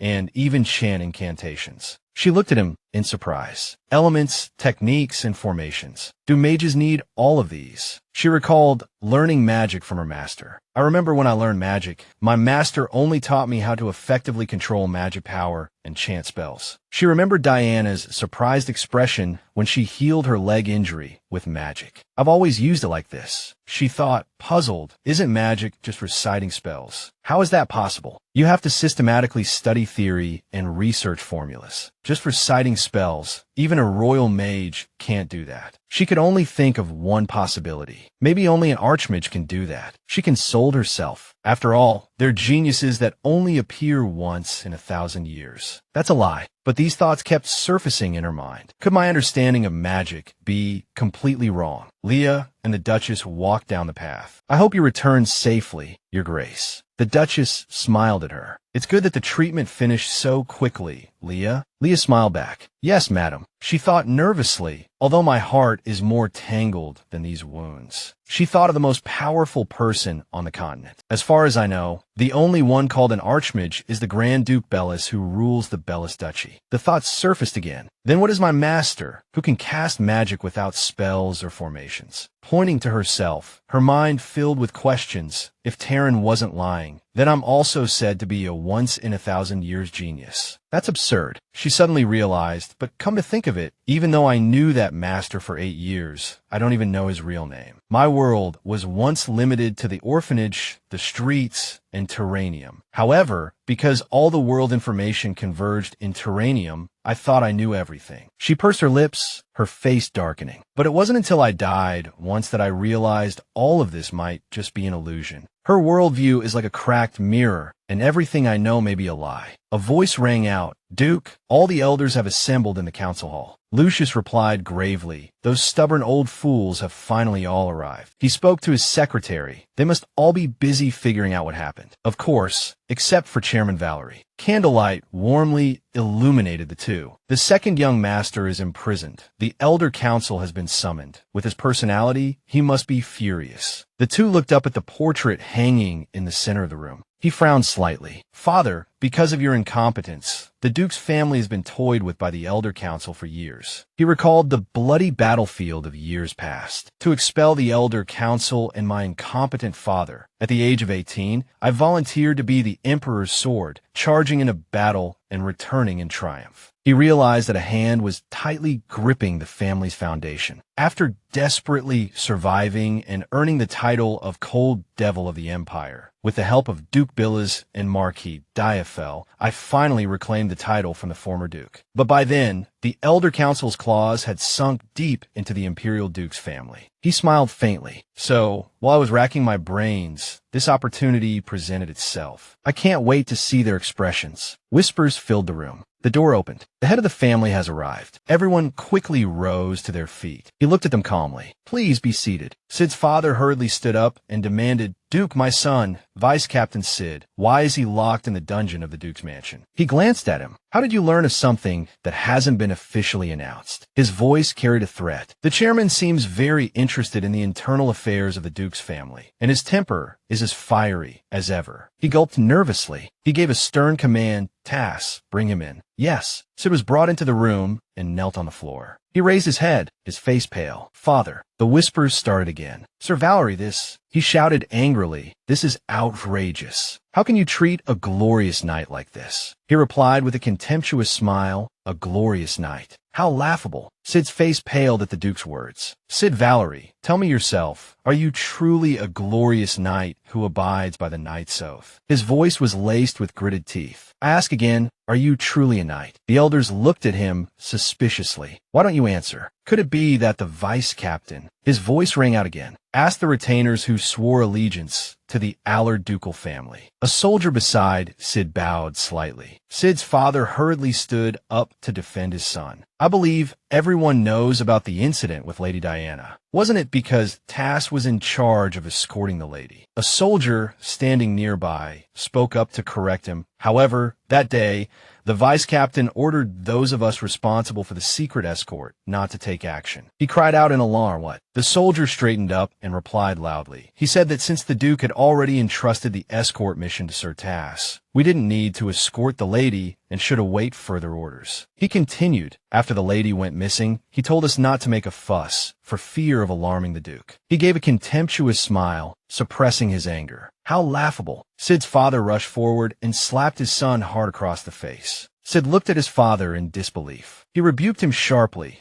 "You madman, you dare to joke about the lady's safety. You dare call yourself a descendant of the Valerie family. Our family has been loyal to the Allard ducal family for generations." He hurriedly turned to him and declared, "Duke, from now on, this person is no longer my son. This was merely the act of a fool. Please do not doubt our family's loyalty." The hand on the armrest of the chair tightened slightly. "Is that so?" He gritted his teeth, his anger reaching its peak. "Then, is it also just Sid Valerie's personal act that the Valerie earldom used funds meant for electing knights to purchase mines?" He declared firmly, "From this moment forward, I strip the Valerie earldom of its vassal status." He pleaded in terror, "Duke, please spare us this once." The atmosphere in the room grew heavy. He broke the silence. "Next week, I will be going to the royal capital." He thought of the large garden at the mansion. "Before that, I will hold a small gathering." Leah looked at the verdant plants and smiled. It seems spring has truly arrived. The Duchess smiled in agreement. "Indeed, this weather is perfect for a stroll." She smiled, her voice full of concern. "Leah, how are you feeling? Leah's cheeks flushed, a bright smile spreading across her face. I'm very happy, madam. Thank you for your concern. She expressed her sincere gratitude. Warmth filled her heart as she thought, Madam specifically brought me out for a walk because she's worried about me. She pondered, even though Sir Valerie and his family received their due punishment, Madam is still worried that what happened that day might have hurt me. She gradually drifted in her own thoughts. During my stay at the Duke's residence, I've constantly felt that the Duchess is truly a warm person, like sunshine. Just having her around is enough to make one feel safe and comforted. She suddenly started to sweat. Wait, this is really dangerous. She clenched her fists, determination hardening in her heart. I can't tie myself to anyone anymore. If I continue like this, what's the difference from before? I must close off my heart. Looking at the Duke and Duchess chatting happily, she thought, I plan to go out this afternoon to try on the banquet dress. We're preparing for the banquet because you suggested it. But her expression was tense as she watched them. Once we go to the royal capital, there will be fewer opportunities to meet with the vassals in the territory. So I wanted to hold a banquet. He looked at her suspiciously. I understand, but why do you want to go to the royal capital? Isn't it very tiring? Leah was startled, confusion swirling in her mind. What's going on? Madam is going to the royal capital. She pondered. No, if I remember correctly, it should be. The Duchess smiled gently. Leah, this should be your first time going to the royal capital, right? Yes. The image of the Duchess lying in a flower-filled coffin flashed through her mind. The Duchess is going to die. After getting married, the Duchess of Iliard stayed in the territory to raise her children and later moved to the royal capital, but she passed away within a year. She looked at the gentle Duchess before her. The real cause of death was not made public, but I heard she was bedridden. I used to think the Duchess was always frail and sickly, but when I actually met her, I was surprised by how healthy she seemed. She began to worry. Could it really be a hereditary disease, as everyone speculated? She recalled, those who always wanted to sever the ties between the Duke and Duchess. The Duchess came from a declining noble family, almost unknown, so when they married, the royal family strongly opposed it. Of course, Duke Akkad paid no attention to those rumors. She remembered the Duchess being ostracized and gossiped about by other nobles under those circumstances. Going to the royal capital inevitably means facing hostility from other nobles. If it really is mental stress, then things should get better after going to the royal capital, right? Lost in thought, she was suddenly surprised by their conversation. By the way, Alan said he'll be staying in his room today. Alan refusing to go out is unusual. Alan watched his mother comforting Leah. But I can't deny that dealing with those nobles is indeed tiring. She confirmed, I understand. So Alan wasn't hiding behind the tree before. If it really is stress, then I should be feeling better now, right? The Duchess took her hand. Leah. She looked at Leah excitedly. Today, we girls are going to have a fun day. Leah replied with a smile. Okay, madam. A soldier stood before an ornate carriage. Duchess, miss, I am Sid. I will be escorting you. As the Duchess boarded the carriage, he cautioned, careful with the step, Duchess. She replied, thank you. Taz. He looked at her, and Leah, she froze under his gaze. Yes. He bowed slightly to her. I wanted to say that I feel both ashamed and grateful. I owe you a great debt from our first meeting. He smiled in admiration. You're both intelligent and observant. I feel you don't need my help at all. But if there's anything I can do to help, please let me know. I will definitely repay your kindness. She shyly waved her hand, quickly saying, it's nothing. He glanced at the bushes behind him. Jake, are you still hiding? Don't be shy, come out. He sheepishly stepped forward, scratching his head. Hello, Leah. Taz smiled, clapping him on the shoulder. This boy is very talented, so I've decided to take him as my disciple. He just became a squire, and in a few years, he'll officially be a knight. She excitedly grasped Jake's hand. Congratulations, Jake. He softly said, thank you. She looked at him puzzled. Why are you thanking me? He looked at her earnestly. Because you helped me become a knight. She stared at Jake's ears in surprise. His ears were bright red. Taz, feeling a bit embarrassed that Jake said that, replied,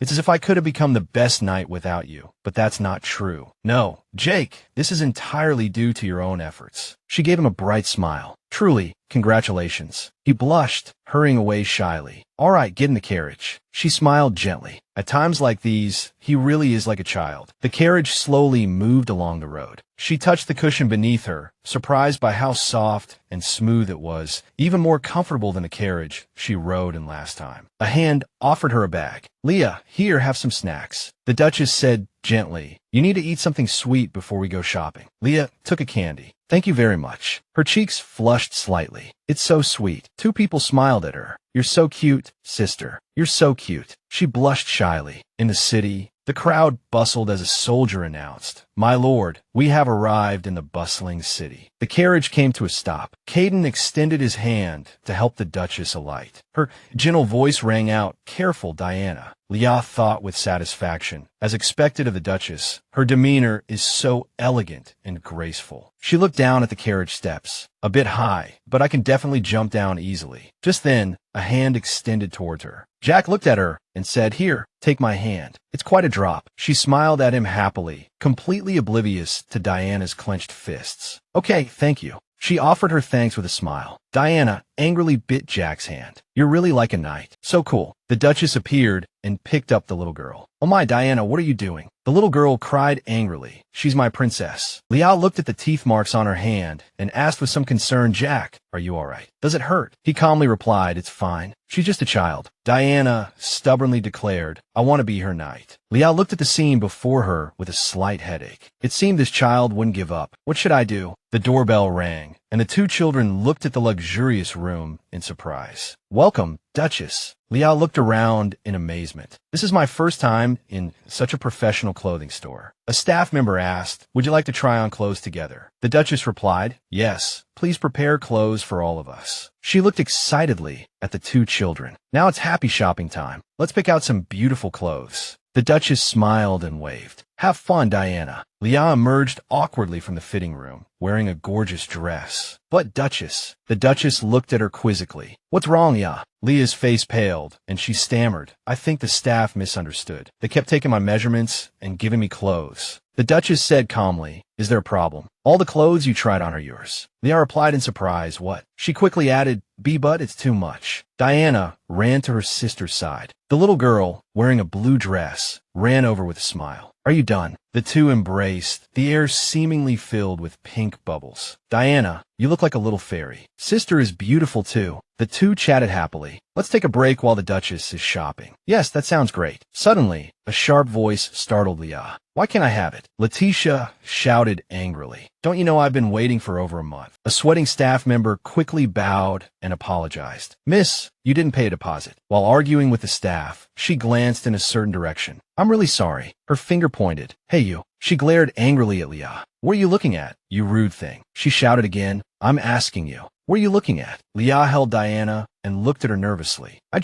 This is bad. I shouldn't attract attention in a place like this." Letitia's mother quickly pulled her daughter back. "Letitia, stop it. Let's go." Letitia looked at her mother with dissatisfaction. "But Mom, I want that dress." Her mother quickly whispered in her ear, "The Duchess is here. If you cause trouble before the banquet, we'll leave a bad impression." Letitia reluctantly turned her head and walked away. "I understand." She suddenly looked back, her face pale with fright. Leah thought wearily, children these days are so rude. A few days later, on the day of the banquet, the Duchess's surprised voice rang out. "Oh my, you two look so beautiful." Both were wearing pink dresses. Diana smiled happily, while Leah was a little shy and embarrassed. The Duchess praised them happily. "You two are so adorable. Anyone who sees you would think you're real sisters." Leah looked at her shyly and stammered, "I, Duchess." But the Duchess comforted her with a smile. "Leah, you are an extremely precious and important person to our family, so I hope you won't feel too burdened." She gently stroked Leah's hair. Diana tugged on her dress. "Sister." Leah looked down at the little girl. "Diana, what's wrong? Is something the matter?" "Come closer." Leah looked at her questioningly. "What is it?" The little girl touched the pink hairpin on Leah's cheek and smiled brightly. "This suits you." Leah blushed shyly. "Oh my." She looked at the Duchess with some concern. "Duchess, is it really all right for me to wear such a valuable accessory?" The Duchess replied casually, "Of course. This is a gift from Diana herself, isn't it?" Leah walked to the mirror and looked at her reflection. She gently grasped the hem of her dress, her fingers tightening slightly. "This dress is so beautiful. Everyone in the Duke's family is so kind. All of this is like a dream that will disappear when I wake up." She touched the ornate hairpin. "Diana, thank you.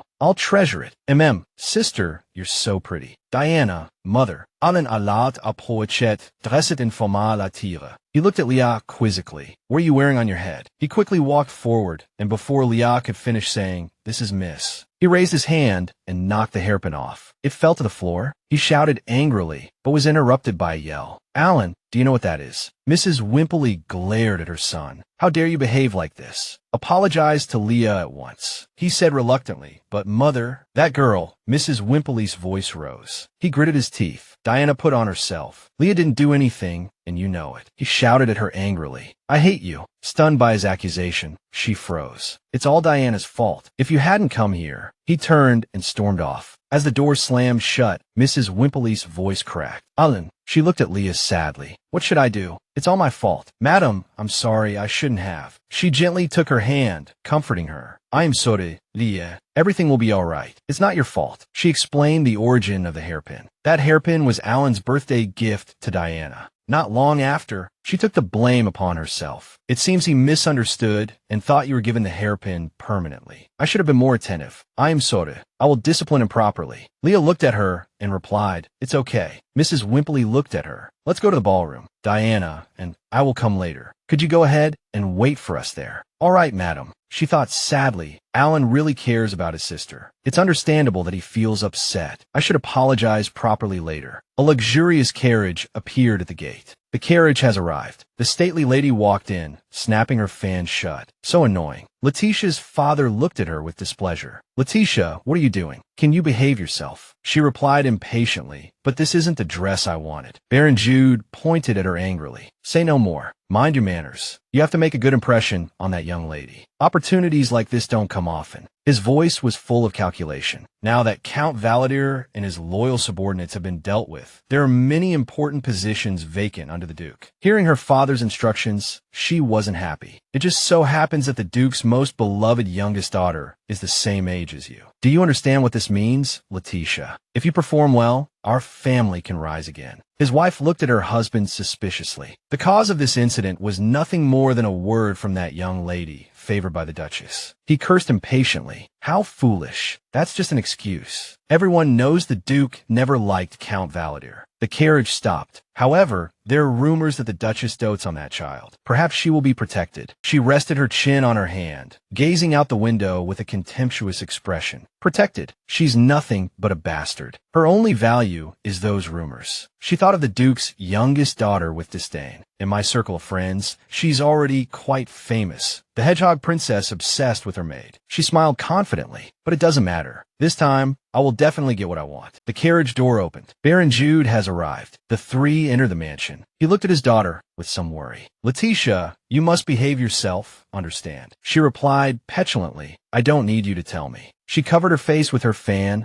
and looked around. Where's that young lady? She glanced in a direction, as if she had seen something. Wait, that? She looked at Leah. My dress. Her fan lightly touched her skirt. Mississippi Leah was startled and turned around. Are you calling me? Indeed. Letitia smiled wickedly. Which family are you from, miss? Someone tapped another little girl on the shoulder with a fan and asked, Which family are you from? Mississippi. It was Letitia. She deliberately sneered. May I ask which family you are from, miss? Leah turned around, her face full of confusion. Isn't this the girl I met at the tailor's shop the other day? Recalling that day, Letitia pointed at her and scolded without hesitation. What are you looking at, you ill-mannered thing? Leah thought, but she's calling me miss now, so she must have forgotten about me, right? Her way of speaking has also become very imposing. She stammered, Just then, a voice announced the Duke and Duchess are entering. The family of her looked very happy and enviable. The others quickly bowed. Your Grace, Madam, greetings. Leah also immediately curtsied according to etiquette. Then, looking up, she saw the usually cheerful Diana and thought, Diana, she's not crying. So strong. Letitia, standing to the side, frowned unhappily, looking at Leah. Then she approached and continued to probe. Miss, our conversation isn't over yet, but you're looking elsewhere. Isn't that very rude? Leah was startled, but the Duke's family just entered. A pair of feet hurried over. Didn't I speak first? You have to answer me first. Just then, Diana hugged Leah and shouted happily, sister. Unable to hide her emotions, the little girl said happily, I missed you so much. Leah was a little embarrassed. Princess, there are so many people here. How can you? Diana continued to snuggle against her. I've been watching you since just now. Seeing this, Letitia angrily questioned Princess Diana. Why are you treating a lowly person like this? Diana pointed directly at her. Young lady, Diana scolded Letitia. "How dare you trouble my sister, you despicable thing." Letitia said in shock, I didn't trouble the princess." The commotion attracted the attention of those around them, and everyone immediately started whispering, "What's happening over there?" Leah had to step in to smooth things over. "This is troublesome. It's getting louder and louder." "Princess, I'm fine. Really, it's nothing." Diana was still angry, but she looked at Leah with an extremely hostile expression. Leah looked away. Perhaps she had seen it wrong. "Let's go play over there." To ease the tension, she took Diana and left. "Let's go, princess." "I saw it clearly," Letitia said through gritted teeth. "That audacious person, I won't let this go." The two had already walked out of the courtyard. The people here were having a lot of fun, and the young girl showed a wronged expression. "Diana just wanted to protect you." Diana explained, "I hate those who hurt you, so I wanted to teach them a lesson. Because I'm your knight." Leah comforted her. "You've already protected me, haven't you?" Hearing this, Diana became excited. "I did." She recalled the argument with Letitia just now. "Just now, you stood in front of me. I can't imagine how brave and amazing you were." Diana blushed shyly. "Really, was I really that amazing?" Leah smiled. "So don't be sad anymore." As soon as she finished speaking, she immediately instructed, "You must be hungry. You've worked hard. I'll go get some cake from the table. You rest here for a bit." Diana lay down on the chair and said cheerfully, "Okay, sister, hurry back." At this moment, the young girl's figure looked small and cute. Was there a better warrior in the world than her? Leah thought happily. She came to find me without eating anything. She must be very hungry. She thought about what delicious treats to choose as she quickened her pace. I have to hurry and pick some delicious things to bring back. Unexpectedly, a giant chocolate tower appeared in front of her, stunning Leah. There were also colorful macarons next to it. There were also fruit tarts and mousse. Leah stood there dumbfounded. A chocolate paradise. Her expression was noticed by the surrounding people. To have such a luxurious scene in nature, a noble's banquet, is truly different. What should I take first? Two girls whispered. Is that the child the princess brought? Her hand froze, and the surrounding whispers continued. Leah, that's not a good look at all. Look, she's even wearing clothes similar to the princess. My goodness, is that really her? How could the princess be with someone like that? She could only grit her teeth and endure. Ignore them. Someone who appears suddenly will always become the subject of gossip among the nobles. Suddenly, someone walked forward. What's more important now? Leah was startled. That's Alan. She thought in confusion. Why is he here? Shouldn't he be entertaining guests with his wife now? If I run into them, not only will I not be able to apologize, but it will make things worse. Just as she was distracted, a pair of hands reached towards Leah. I have to get back to Diana quickly. Then she was shoved hard, and Leah fell to the ground, scattering food everywhere. She sat up in a panic. Leah looked at the dress she was wearing. It was the dress the Duchess had given her. The Duchess hurried over. What happened? She asked anxiously, Leah, what's going on? Are you hurt anywhere? Leah lowered her head in shame. Thank you for your concern. Duchess, I'm fine. The Duchess pressed, really. Leah, are you really all right? She clenched her fists and endured. Someone pushed me from behind. It must have been some noble's child. If I pursue this, it will only make things more complicated. I can't cause trouble for the Duke's family because of me. It's better to quietly endure it. Unexpectedly, someone stepped forward to reveal the truth. As expected, even if a lonely person wears fancy clothes, they can't hide their vulgar nature. To actually cause such a scene at a banquet, Letitia was pointed at and startled. Alan coldly accused. She pushed Leah. He frowned and said, I saw it with my own eyes. Everyone around watched silently as Alan continued to shout. I saw it clearly. It was her who pushed Leah. Letitia said fearfully, Young master, what are you saying? How could you say that I pushed this maid? I swear I didn't. But he insisted, I clearly saw it, and you still want to deny it. Alan firmly said to everyone, Tell me, didn't you all see her push her? At this moment,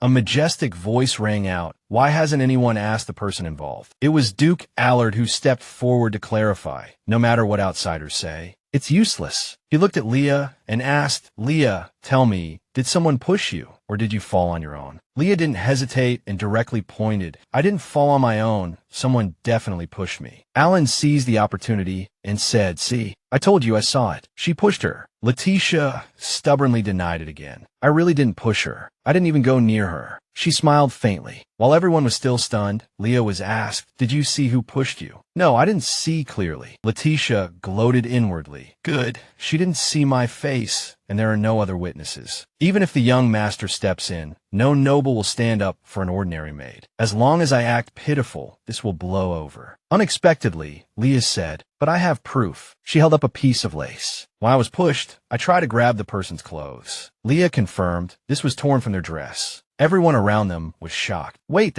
they whispered. That's the lace from Miss Letitia's dress. Allen smiled triumphantly. You said you didn't go near her, so how could Leah have torn your dress? Letitia's face turned pale, and her whole body trembled. That's... In the distance, her parents rushed over in a panic. Letitia, what happened? What disrespect have you shown the Duke? Duke Allard looked at her sternly, his face full of displeasure. Baron Jude, because of your daughter, tonight's banquet has been disrupted. You must take responsibility. Baron Jude replied fearfully, yes, your grace. At that moment, a hand reached out to Leah. Leah, get up. Duke Allard confirmed. She is Diana's maid. Allen also said angrily, she's not someone you can just push around. At this, Letitia ran away in fright, shouting, I'm sorry. As she ran, her parents were also astonished. After Letitia left, Allen still wouldn't let it go, remembering the dress. That dress is a set with Diana's. Now it's torn like this. Madam consoled Leah. Are you all right? But Leah's tears still fell. She choked out, I'm sorry, madam. She wept with guilt. I ruined the dress. I'm really sorry. Madam continued to comfort Leah with a gentle smile. It's all right. You have nothing to apologize for. She gently wiped away Leah's tears. It's not your fault. The dress can be replaced. Diana also rushed over and hugged her surprised sister. Are you okay? The little girl said angrily, how dare she bully my sister? Let's go buy a new dress. This one is ruined. Let's get another one. Leah patted her head. I know. Thank you for caring about me, Diana. She pursed her lips and said to herself, that's right. In this life, I've decided not to bow to fate anymore. So from now on, I won't lower my head and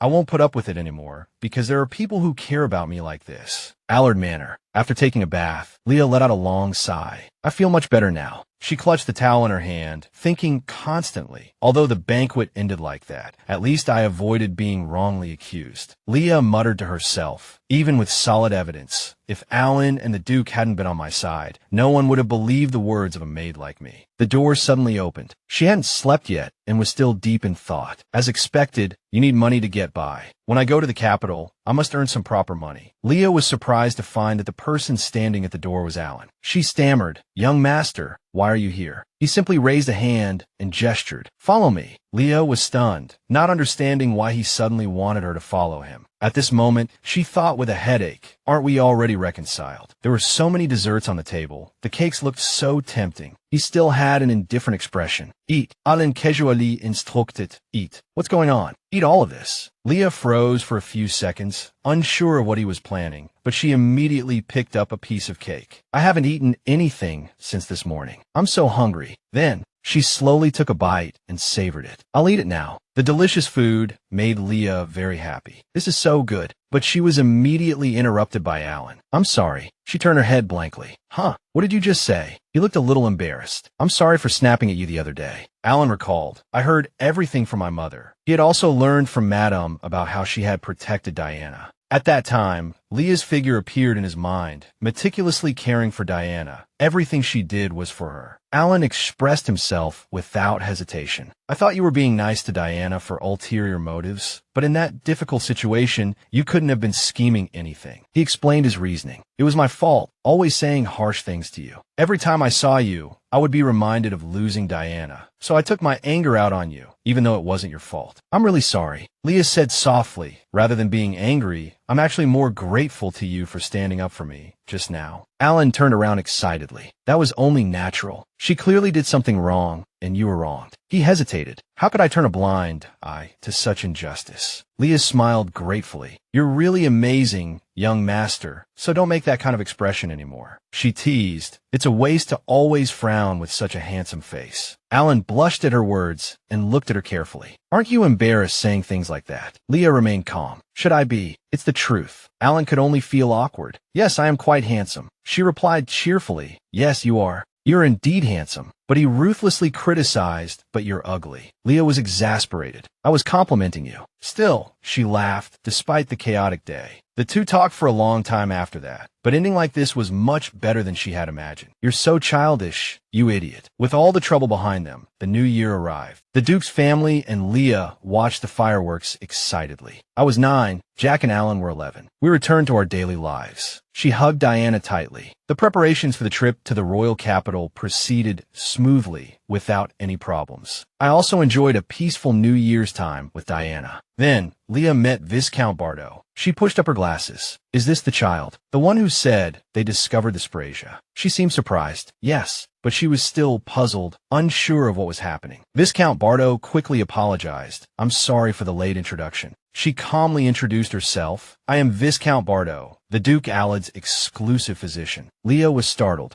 Viscount Bardo, the woman who, with her exceptional abilities, surpassed her older brother to become the most prestigious head of the imperial medical community. Leah was stunned, wondering the Duke suddenly called me over without giving a reason, and I was still wondering what it was about, and now I'm meeting a doctor. It would have been nice if he had told me beforehand. Suddenly, she held out a herb and asked, "How did you know this was Sprasia?" Leah carefully explained, "It looks like a common weed, but the stem and leaves are different. Look here, there are tiny hairs like thorns." Leah pointed at the leaves and expertly said, "And the veins radiate out like a spider web." The two people behind her leaned in excitedly. "That's the most obvious difference from ordinary weeds." The man with glasses said joyfully, "I never thought I'd see Sprasia in my lifetime. My lord, we can collaborate with the mages to research how to cultivate it. I was worried that this herb was rare, but thankfully this child knows its value." Then he turned and asked, "Child, have you seen any other medicinal herbs?" Leah answered somewhat nervously, "Yes." "Are there any other herbs?" They eagerly surrounded her. "Yes, if you know anything, tell us. It would be a good opportunity to learn some medicinal knowledge." This made Leah a little scared, this familiar feeling. The Duke quickly intervened. "Enough." He glared coldly and ordered, "Go back and start your research." "Yes, my lord." Leah finally breathed a sigh of relief. Finally, it was quiet again. She suddenly heard, just as I expected. The Duke said coldly, "You really are the lucky star of this house." Leah shivered. "Yes." He reminisced, "My wife once said that a lucky star had come to our house." Leah thought, if I really were a lucky star, I probably wouldn't have suffered so much. The Duke added, "You heard just now. The herb you found is extremely valuable. If we can cultivate it successfully, not only will we be able to produce medicine, but we can also sell it throughout the empire in the name of House Allard." Leah listened with anticipation. "I see. The Allard family's reputation will become even more prominent, and everyone will praise the family." He continued, "I intend to reward you. What do you want?" She was taken aback. "Huh?" The Duke calmly declared, "The person who discovered the precious herb should, of course, receive a proper reward." He teased, "You don't think you'll get nothing, do you? And although we don't know when cultivation will be successful, you'll also receive a share of the profits." He continued, "What I said before still stands. Tell me what you want to learn." Leah immediately seized the opportunity. "I have a request." The next day, cheerful singing echoed as Leah looked excitedly at herself in the mirror. She finally had an official maid uniform. She recalled the gift she had requested from the Duke, a maid uniform. "I've spoken to the butler many times, but there hasn't been a suitable size for me, so I haven't been given one. I've had to wear these expensive dresses, which are very inconvenient for working." He seemed surprised. "A maid uniform, that's all." Leah was a little shy, embarrassed, but happy to have voiced her desire. "I really like them." She turned to look at the bed, and I was given several sets, so I can rotate them. That way, it doesn't matter if they get dirty. Leah closed the chest. She picked up the chest, took a deep breath, and exhaled forcefully. "All right, let's go." Leah pursed her lips with anticipation. This day had finally arrived. The carriage was already waiting at the mansion gate. The day of departure for the royal capital had finally come. Alan, upon hearing this, was surprised. "Really? That little girl is usually so quiet." Docile Jack has always been calm. "I don't really know him well. Leah and I have only spoken a few times. We only became acquainted after sparring a few times." Alan seems displeased, doesn't he? He frowned and glanced at Jack. "We live in the same orphanage for several years, but we weren't close at all. You could even say we had no relationship. So why did he personally ask Father to let Jack join the Knights?" The image of Jack seemed particularly dazzling in his mind. Alan was annoyed. Could it be because of his face? Just then, Leah suddenly interjected. What face? He jumped, startled. Hey, you scared me. She quickly apologized. I'm sorry. I didn't expect you to be so easily frightened. At that moment, a voice came from behind them. What's all the commotion? It was the Duke and Duchess. Is everyone ready to go to the royal capital? Diana pointed angrily at Alan's face. Don't yell at my princess. The Duke instructed, we're leaving soon. Everyone, hurry to the carriage. Yes, your grace. Meanwhile, his sister was biting his hand and wailing, don't go like this. Leave Diana with me. Leo walked to the other side. He asked, puzzled, where are you going? She calmly replied, I'm going to the servant's carriage. The Duke said, you're coming with us. Leah hesitated, but it takes 15 days to reach the royal capital by the servant's carriage, and it's very expensive. Initially, only the Duke's family could use the teleportation circle. If I squeeze in, the cost will increase. The Duchess also persuaded her. Diana will cry without you. She then asked Diana, you've been crying these past few days, haven't you, Diana? The little girl immediately agreed, yes, I'll cry. Wah. Leah had no choice but to agree. I'm sorry, then I'll take my leave. The Duchess smiled. Oh, there's nothing to be sorry about. Hurry up and get in the carriage. The white horses pranced, ready to depart. Let's go. The carriage slowly started moving, and the inside was silent. Leah looked out the window, lost in thought. Once we arrive at the royal capital, the Duke said he would open a private vault for me and assign an investment manager. Soon, the money allocated to Spracia will also be in my hands. She continued to stare blankly. Although it was different from the original plan, her relationship with Duke Allard didn't seem to be over. It wasn't as if she was bound by her family, so it should be fine. Suddenly, Alan Spulka, hey, idiot. He frowned and hesitated, then said, looks aren't everything. He immediately turned his head away, looking somewhat bewildered. I thought you didn't know, so I had to tell you. Leo was stunned, thinking that this trip to the royal capital seemed to be off to a bad start. A very bad start. Outside, the rain was pouring down. The Duke's mansion in the royal capital. Everyone was drenched when they arrived. The Duchess asked anxiously, is everyone all right? The housekeeper smiled. Madam, are you all right? She handed her a towel, smiling and exchanging pleasantries. It's been a while, Albert. Anything unusual? Leah looked up at them. Madam, nothing unusual. By the way, where's the Duke? Oh, he's already gone to the palace. He has urgent matters to attend to. She noticed the lady behind her. The woman's face didn't look good. Leah couldn't help but shiver under Helen's gaze. What's wrong? I can feel strong hostility from that woman. It must just be her mood. But her attitude immediately changed when she spoke to the Duchess. This must be Miss Diana. You truly resemble the Duke. I am Helen, the head housekeeper. Diana suddenly burst into tears and hugged Leah, surprising everyone. The Duchess panicked. Goodness, Diana. She's not the type of child to cry for no reason. Alan, take Diana back to her room first. The little girl was led away, still crying. Yes. The servants quickly said, I'll take the young miss and master to their rooms. Leah wanted to follow, but the Duchess stopped her. Helen, it's been a while. I'm a little late with the introductions, but this is Leah? She immediately curtsied and greeted. Hello, I'm Leah. I'm in charge of taking care of Miss Diana.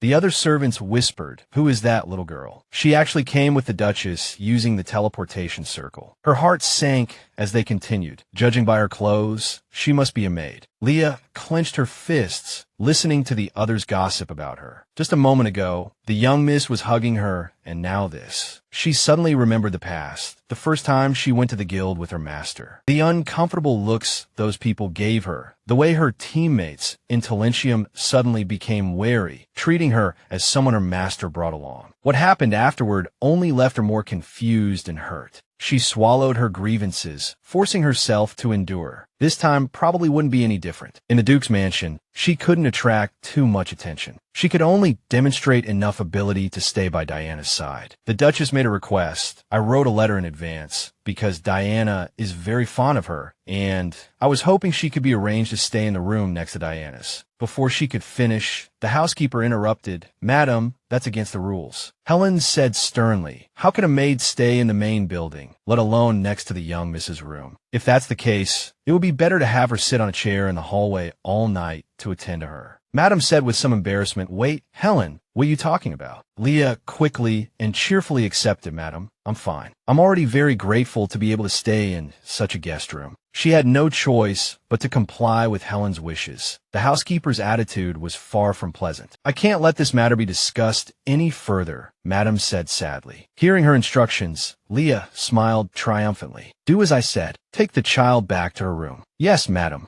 Early in the morning, at the Duke's residence, Leah diligently wiped the glass windows. She worked very hard. It has already been a week since I arrived in the royal capital, Leah thought. The Duke, being the deputy commander-in-chief, frequently travels between the royal palace and the residence. I hardly ever see him. Madam is constantly being invited to social gatherings by noble women. Helen quickly handled all of Madam's affairs. Unexpectedly, the housekeeper fully supports everything Madam does. Leah remembered her warning. According to customary etiquette, you cannot dine with the nobles. Although I'm frequently reminded of various rules of conduct, I still have to abide by them. A group of servants naturally approached. But what I should be most worried about is, hey, you're Leah, right? They asked with disdain. I heard Madam favors you quite a bit. The maids continued their sarcastic remarks. You even get to eat at the same table with Madam, and you even wanted to stay in the same room. Oh my, no matter how favored you are, you need to know your place. They also mocked Leah's origins. I heard you're an orphan. You should be incredibly grateful to be working in the Duke's household. That's right. Do you think you could have gotten in without a letter of recommendation? She could only stand there helplessly. Aren't you ashamed to bully a 9-year-old child like this? Leah immediately responded, that's right. I feel very honored to be working in the Duke's household. The maids were stunned. What? She looked excited, completely unfazed by the taunts. So I will work even harder. Hearing this, they couldn't be bothered to say anything more. How obedient. Leah sneered. These childish provocations were not worth paying attention to. They immediately ordered, hey, are you just planning to play around cleaning windows? The laundry room is piled high with clothes. You can't rest until they're all taken care of. She obediently agreed. Understood. Leah hardly ever shirked her duties. I finished earlier than I thought. How lucky. I'm already used to this kind of bullying. The maids outside couldn't help but sigh, feeling sorry for Jack, who was always called Knight. Why Knight? Jack asked a maid. I have something I want to ask you.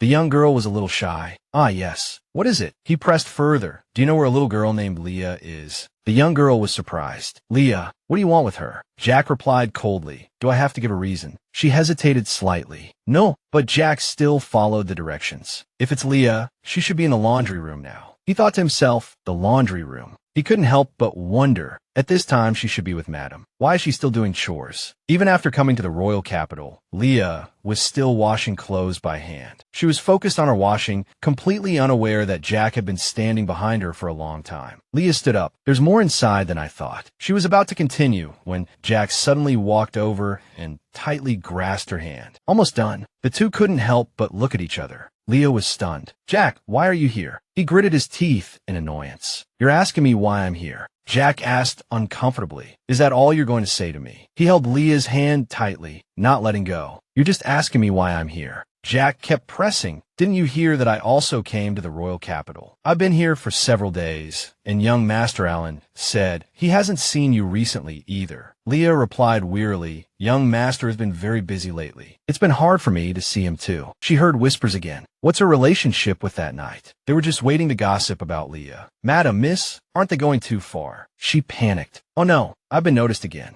Leah had no choice but to wave her hand, avoiding further conversation with Jack. If these young maids found out about this, they could gossip for days. Anyway, it's good to see you again, Jack, but I'm a little busy right now. He noticed the laundry basin. Do you have to do all of this by yourself? Aren't you here in the royal capital to take care of Mississippi Leah prevaricated? I'm just helping out while I have some free time. I can't always be by Mrs. side. Suddenly someone shouted, Leah, aren't you supposed to have afternoon tea with Mississippi? Hurry up and go. Leah panicked. But the laundry isn't finished. Jack offered, I'll help you. You seem to be in a hurry. She quickly refused. It's okay, Jack. I can manage. You go and do what you need to do. At this moment, someone came over. Leah, I'll help you with the rest. You go quickly. The orange-haired girl said kindly. She readily agreed. We should help each other. Madam must be waiting for you. Go quickly. Leah said happily, okay, thank you. With that, Leah hurried off.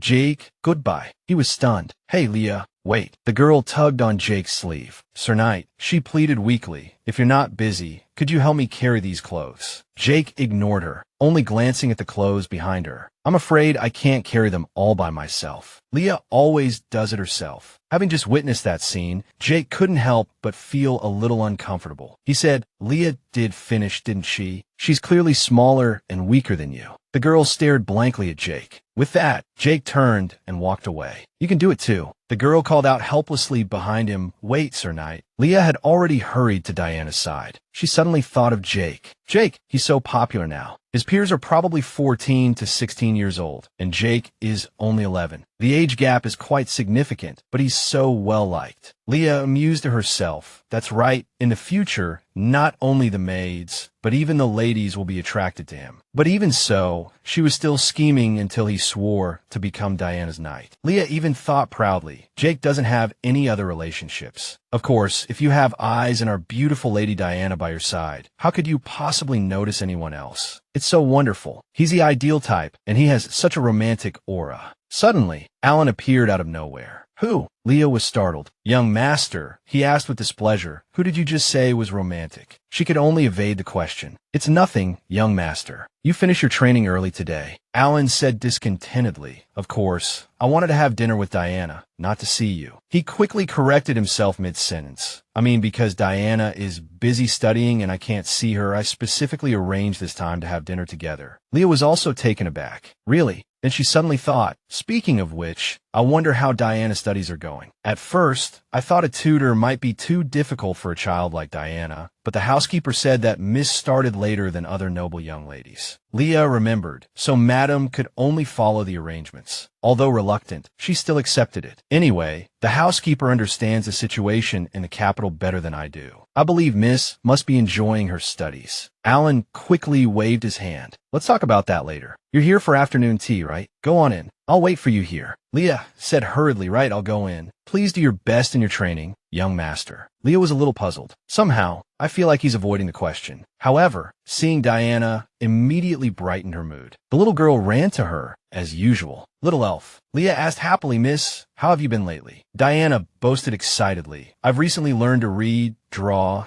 and even how to greet people. Leah praised her. You've learned so much. That's wonderful. I'm so happy. It seems Mrs. lessons are progressing very smoothly. Madam was also there. Leah, it's been a while. Leah was a little surprised. Madam, why are you here? She smiled. Because I heard you were having tea together, so I took some time to come and see. I'm glad I made it. Of course, I still have some things to take care of. At that moment, a servant brought a stack of documents. Madam, these are the budget documents that need to be reviewed today. Helen reminded her coldly. And there are also the invitations to the banquet next week. Please take a look. Madam could only nod. I understand. Thank you, Lady Helen. Madam was truly busy. Madam urged, am I interrupting you? Then let's eat quickly. Lady Helen has already prepared the tea and snacks. Leah quickly walked over. Thank you, madam. Leah walked to the table and suddenly noticed. She stared at the teacups on the table. Black tea. Miss Diana probably won't like this. On the other side, Diana whined excitedly, Mother, cocoa for Diana. But the servant spoke up, and Lady Helen sternly refused. What will you do if you still ask for cocoa like a child when you go to the salon tomorrow? Madam panicked. Wait, what's wrong, Lady Helen? What salon? Why wasn't I consulted? Helen remained calm. I said before that Miss should also start participating in social activities. She questioned angrily. You should remember I said it was too early. Diana rarely interacted with her peers back in the territory. Helen deliberately taunted, Madam. Perhaps you don't understand because you weren't raised in the capital. Hearing this, Madam could only remain silent. But for a noble young lady, it was very important to socialize with her peers from a young age. Helen continued. Moreover, Miss Diana is the only daughter of the two ducal houses in the empire. The Phelan family only has one son, so Miss must become a flower of high society. Madam lowered her head dejectedly. Otherwise, she'll be looked down upon by other nobles. Diana innocently suggested, then I'll go with Sister Helen. Helen refused directly. Miss, I cannot accompany you to the salon. She instructed another girl, this young lady will go with you. She smiled and said, Good day, madam. My name is Sophie. Sophie introduced herself confidently. I've already familiarized myself with the backgrounds and names of all the young ladies attending tomorrow's salon. Please rest assured and leave the young miss in my care. I will look after her well. Madam finally lost her patience and questioned, Helen, you've gone too far today, making decisions on your own and constantly supporting Diana. Helen retorted. I've already said high society in the capital. Leah sat to the side, anxiously wondering what happened. She stared at Diana. Is Diana going to the salon alone? Leah looked at Diana worriedly, thinking, is Diana going to the salon without me? Helen said sarcastically, I think it's time for the young miss to choose a personal maid. You wouldn't be referring to that child called Leah, would you? Madam hurriedly defended Diana. Leah froze when she heard this. Madam said, the young miss cannot simply choose any maid. She clutched her skirt, holding back, especially since this was the young miss's first time attending a salon. How could she be entrusted to a young, inexperienced child? Helen scolded. Although it's called a gathering, many young ladies and gentlemen have already formed their own cliques. She said firmly, even though she's young, this is a microcosm of social circles. We must not take it lightly. I don't know what might happen, so we must carefully choose who accompanies her. Madam kept defending Leah. Helen, perhaps you don't know, but that child is very bright and clever, well liked by both Madam and the young miss. Certainly clever, Helen retorted, but she's not even 10 years old. Madam hesitated. Leah thought sadly, the head maid is truly too disrespectful to the Duchess. She consoled herself, but if it was for Diana's future, it wasn't entirely unreasonable. Moreover, she was originally from a family that served the Elad ducal house, not only responsible for internal affairs, but Helen was also no ordinary person. She was someone who could provide great assistance to the Duchess within the capital's high society. Leah vaguely understood for the first time that Madam's hesitation stemmed from the fear that her own ignorance would ruin Diana's future. Unexpectedly, Leah suddenly spoke, interrupting the conversation. Madam, head maid, I apologize for my interruption. She deliberately made an excuse to leave. The young miss and Miss Sophie still need to prepare, so I'll excuse myself. Young miss, I wish you a successful learning experience. Diana cried out sadly, sister. The next day, Madam and the others stood in front of the carriage. Diana was dressed exquisitely and adorably. Young miss, allow me to help you into the carriage. Leah said from a distance, Diana, you're even more lovely than usual today. You'll surely be the belle of the salon. The little girl looked towards her, and Leah couldn't help but feel happy. See, but Diana pouted and burst into tears. The maid panicked. Young miss, how can you be like this? Please don't cry. Diana cried out, I don't want to. If you're not going, I'm not going either. Sophie tried to persuade her. Young miss, please get in the carriage. But Diana firmly refused. No, I want to go with sister.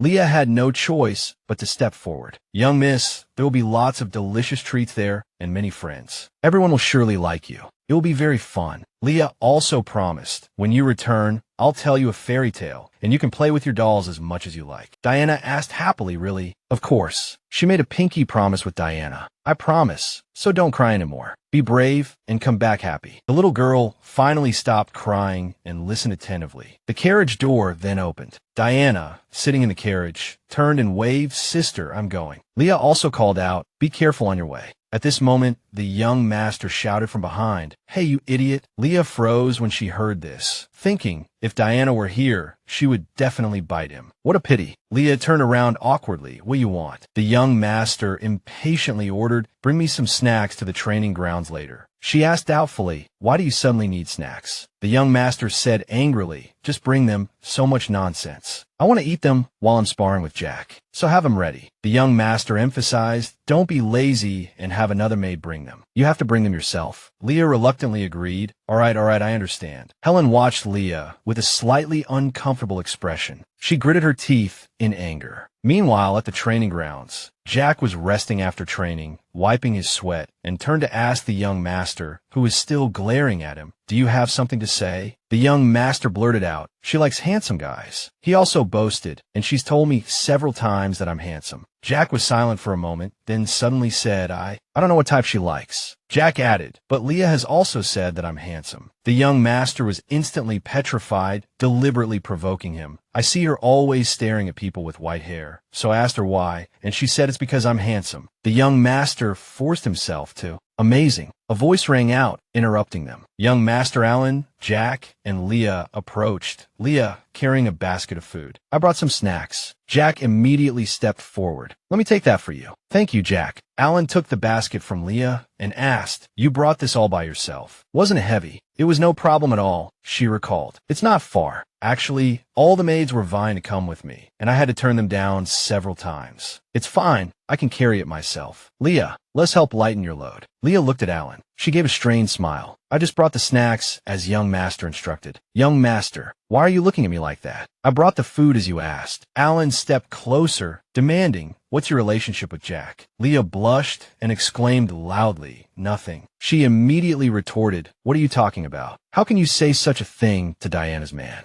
Leah quickly explained, Jack and I are good friends from the orphanage. That kind of thing is impossible, not even a 1 in 10,000 chance. She pointed at Alan resolutely, stating firmly, absolument impossible. Then she turned to Jack. Right, Jack. He blushed, looking at her. Leah stared blankly at Jack. So, she emphasized again, not even a 1 in 10,000 chance. Absolument impossible. Then she turned to him again. Right, Jack. Jack stood there, flustered and blushing. Leah panicked, her face full of confusion. Why is Jack making such a strange expression? Is he uncomfortable because of the misunderstanding? She quickly asked, Jack, are you all right? The young master is just teasing you. Alan immediately snatched the basket from Jack's hands. Hey, Jack, give me the basket. Then he cheerfully tossed him a water bottle. Here, have some water. Alan taunted, let's have another match. Jack frowned angrily. I won't go easy on you this time. Alan instructed Leah, then shot a lightning bolt at Jack. Leah, sit over there, eat some snacks, and wait. Leah was bewildered. Huh, how did things suddenly turn out like this? A while later on the training ground, good work,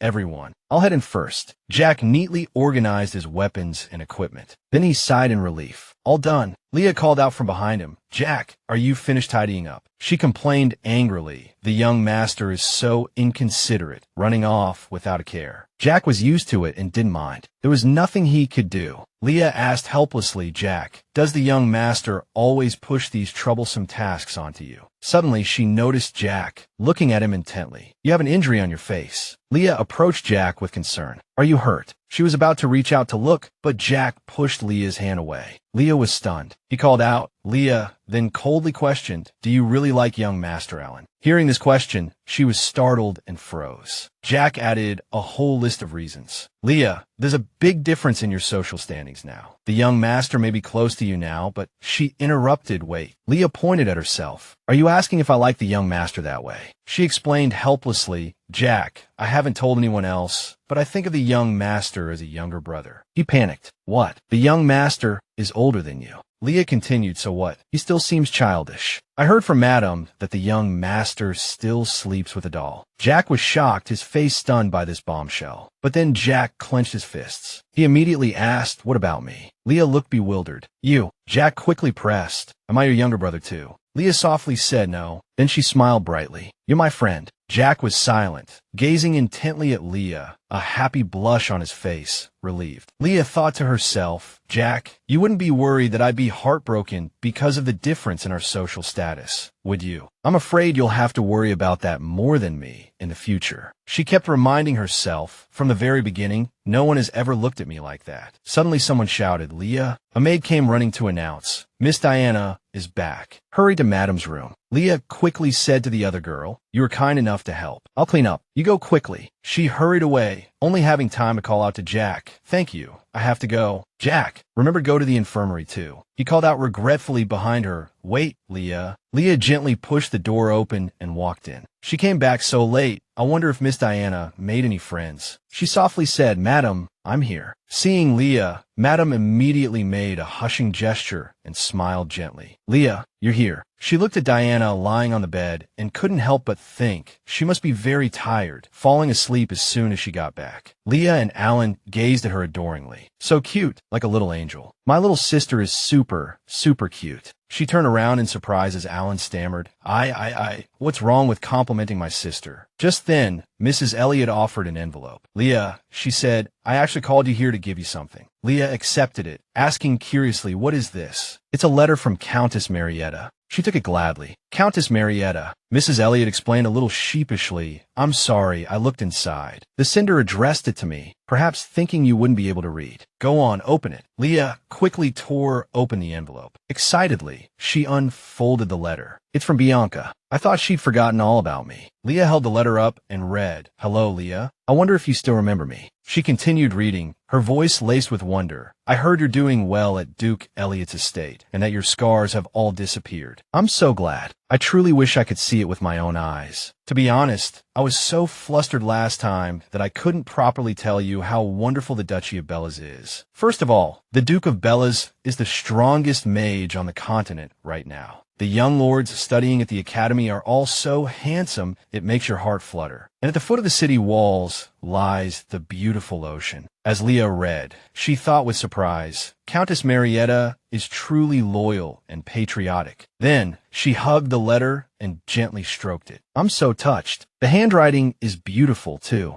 I'm going to put a preservation spell on it in my room and treasure it. Suddenly, Alan blurted out, When did you learn to read? I heard the orphanage doesn't teach reading. He pressed the question, and Jack seemed surprised as well. You can read. Leah forced a smile and offered an excuse. My older sister used to come to the orphanage and teach me. The boys were all playing outside. Just then, Mrs. Elliot called for Leah. She approached cautiously and asked, Do you want to go to the Duchy? Mrs. Elliot asked gently, Leah, do you want to go to the Duchy? After reading the letter, Leah hesitated. I'm really curious. Mrs. Elliot sighed. The Duchy of Bellas is indeed a wonderful place. Leah sensed something. Madam, is there something you want to tell me? She asked curiously, Have you been to the Duchy? Mrs. Elliot stammered, I have. Suddenly, Alan shouted, I've been there too. The Duchy of Bellas. Leah looked at him exasperatedly. Why you've been there too, young master? He reminisced excitedly. It's truly wonderful, beautiful, and enchanting. Mrs. Elliot exclaimed, Alan, you only went once, and you were very young. She revealed the truth. You were only 2 years old. What would you possibly remember? Don't boast. Alan retorted awkwardly, I'm not boasting. Mrs. Elliot then turned and said, I'm sorry, Leah, for keeping you here so long. It's getting late. You should go back and rest. Leah quickly stood up to take her leave. Yes, madam. Then I'll excuse myself. Mrs. Elliot stared after Leah's retreating figure. Mrs. Elliot remained silent for a long time, thinking worriedly, I wonder what kind of decision that child will make. Several days after receiving Bianca's letter, Leah gratefully accepted a bag from Countess Bianca. Thank you, Countess Bianca. The Countess replied cheerfully, Thanks to you, even this urgent matter has been resolved. Here's what you asked me to prepare. Leah thanked her enthusiastically. Thank you, Countess. She then asked cautiously, Is this enough, though? If you need more, please come find me again. Leah quickly declined. No, this is plenty for now. With the matter settled, Leah hurriedly left. Countess Bianca waved goodbye. All right, be careful on your way. Come find me anytime if you need anything. Leah turned back with a bright smile. Yes, Countess. How good day. After receiving the letter, I spent a few more days helping Countess Bardo, whom I happened to run into. She asked for my help sorting herbs. It was a simple task of categorization, something anyone who could read could do. Because I was quick and literate, Countess Bardo, who was already exhausted, was very grateful. I also unexpectedly learned a piece of news. Leah froze upon hearing the news. They still haven't been able to cultivate the Spresia herb. She asked doubtfully. Not even the seedling I found survived. Countess Bianca shook her head. Indeed, it was a miracle that you even found those small roots. If even one plant could be cultivated, it would be enough to study its medicinal properties. Leah sighed sadly. The progress is too slow. She walked back slowly. Even the doctors and mages at the Duke's estate can only do this much. If they're focused on the medicinal effects, perhaps they don't know how to use it correctly. Leah grumbled to herself. I haven't even replied to Bianca's letter yet, but I'm swamped with work. Just then, hurried footsteps approached her. Diana hugged Leah from behind and shouted, Sister. The little girl snuggled in her arms. I missed you so much. Leah quickly cautioned, Miss, don't run. You'll fall. Diana excitedly presented a drawing to Leah. I want to give this to you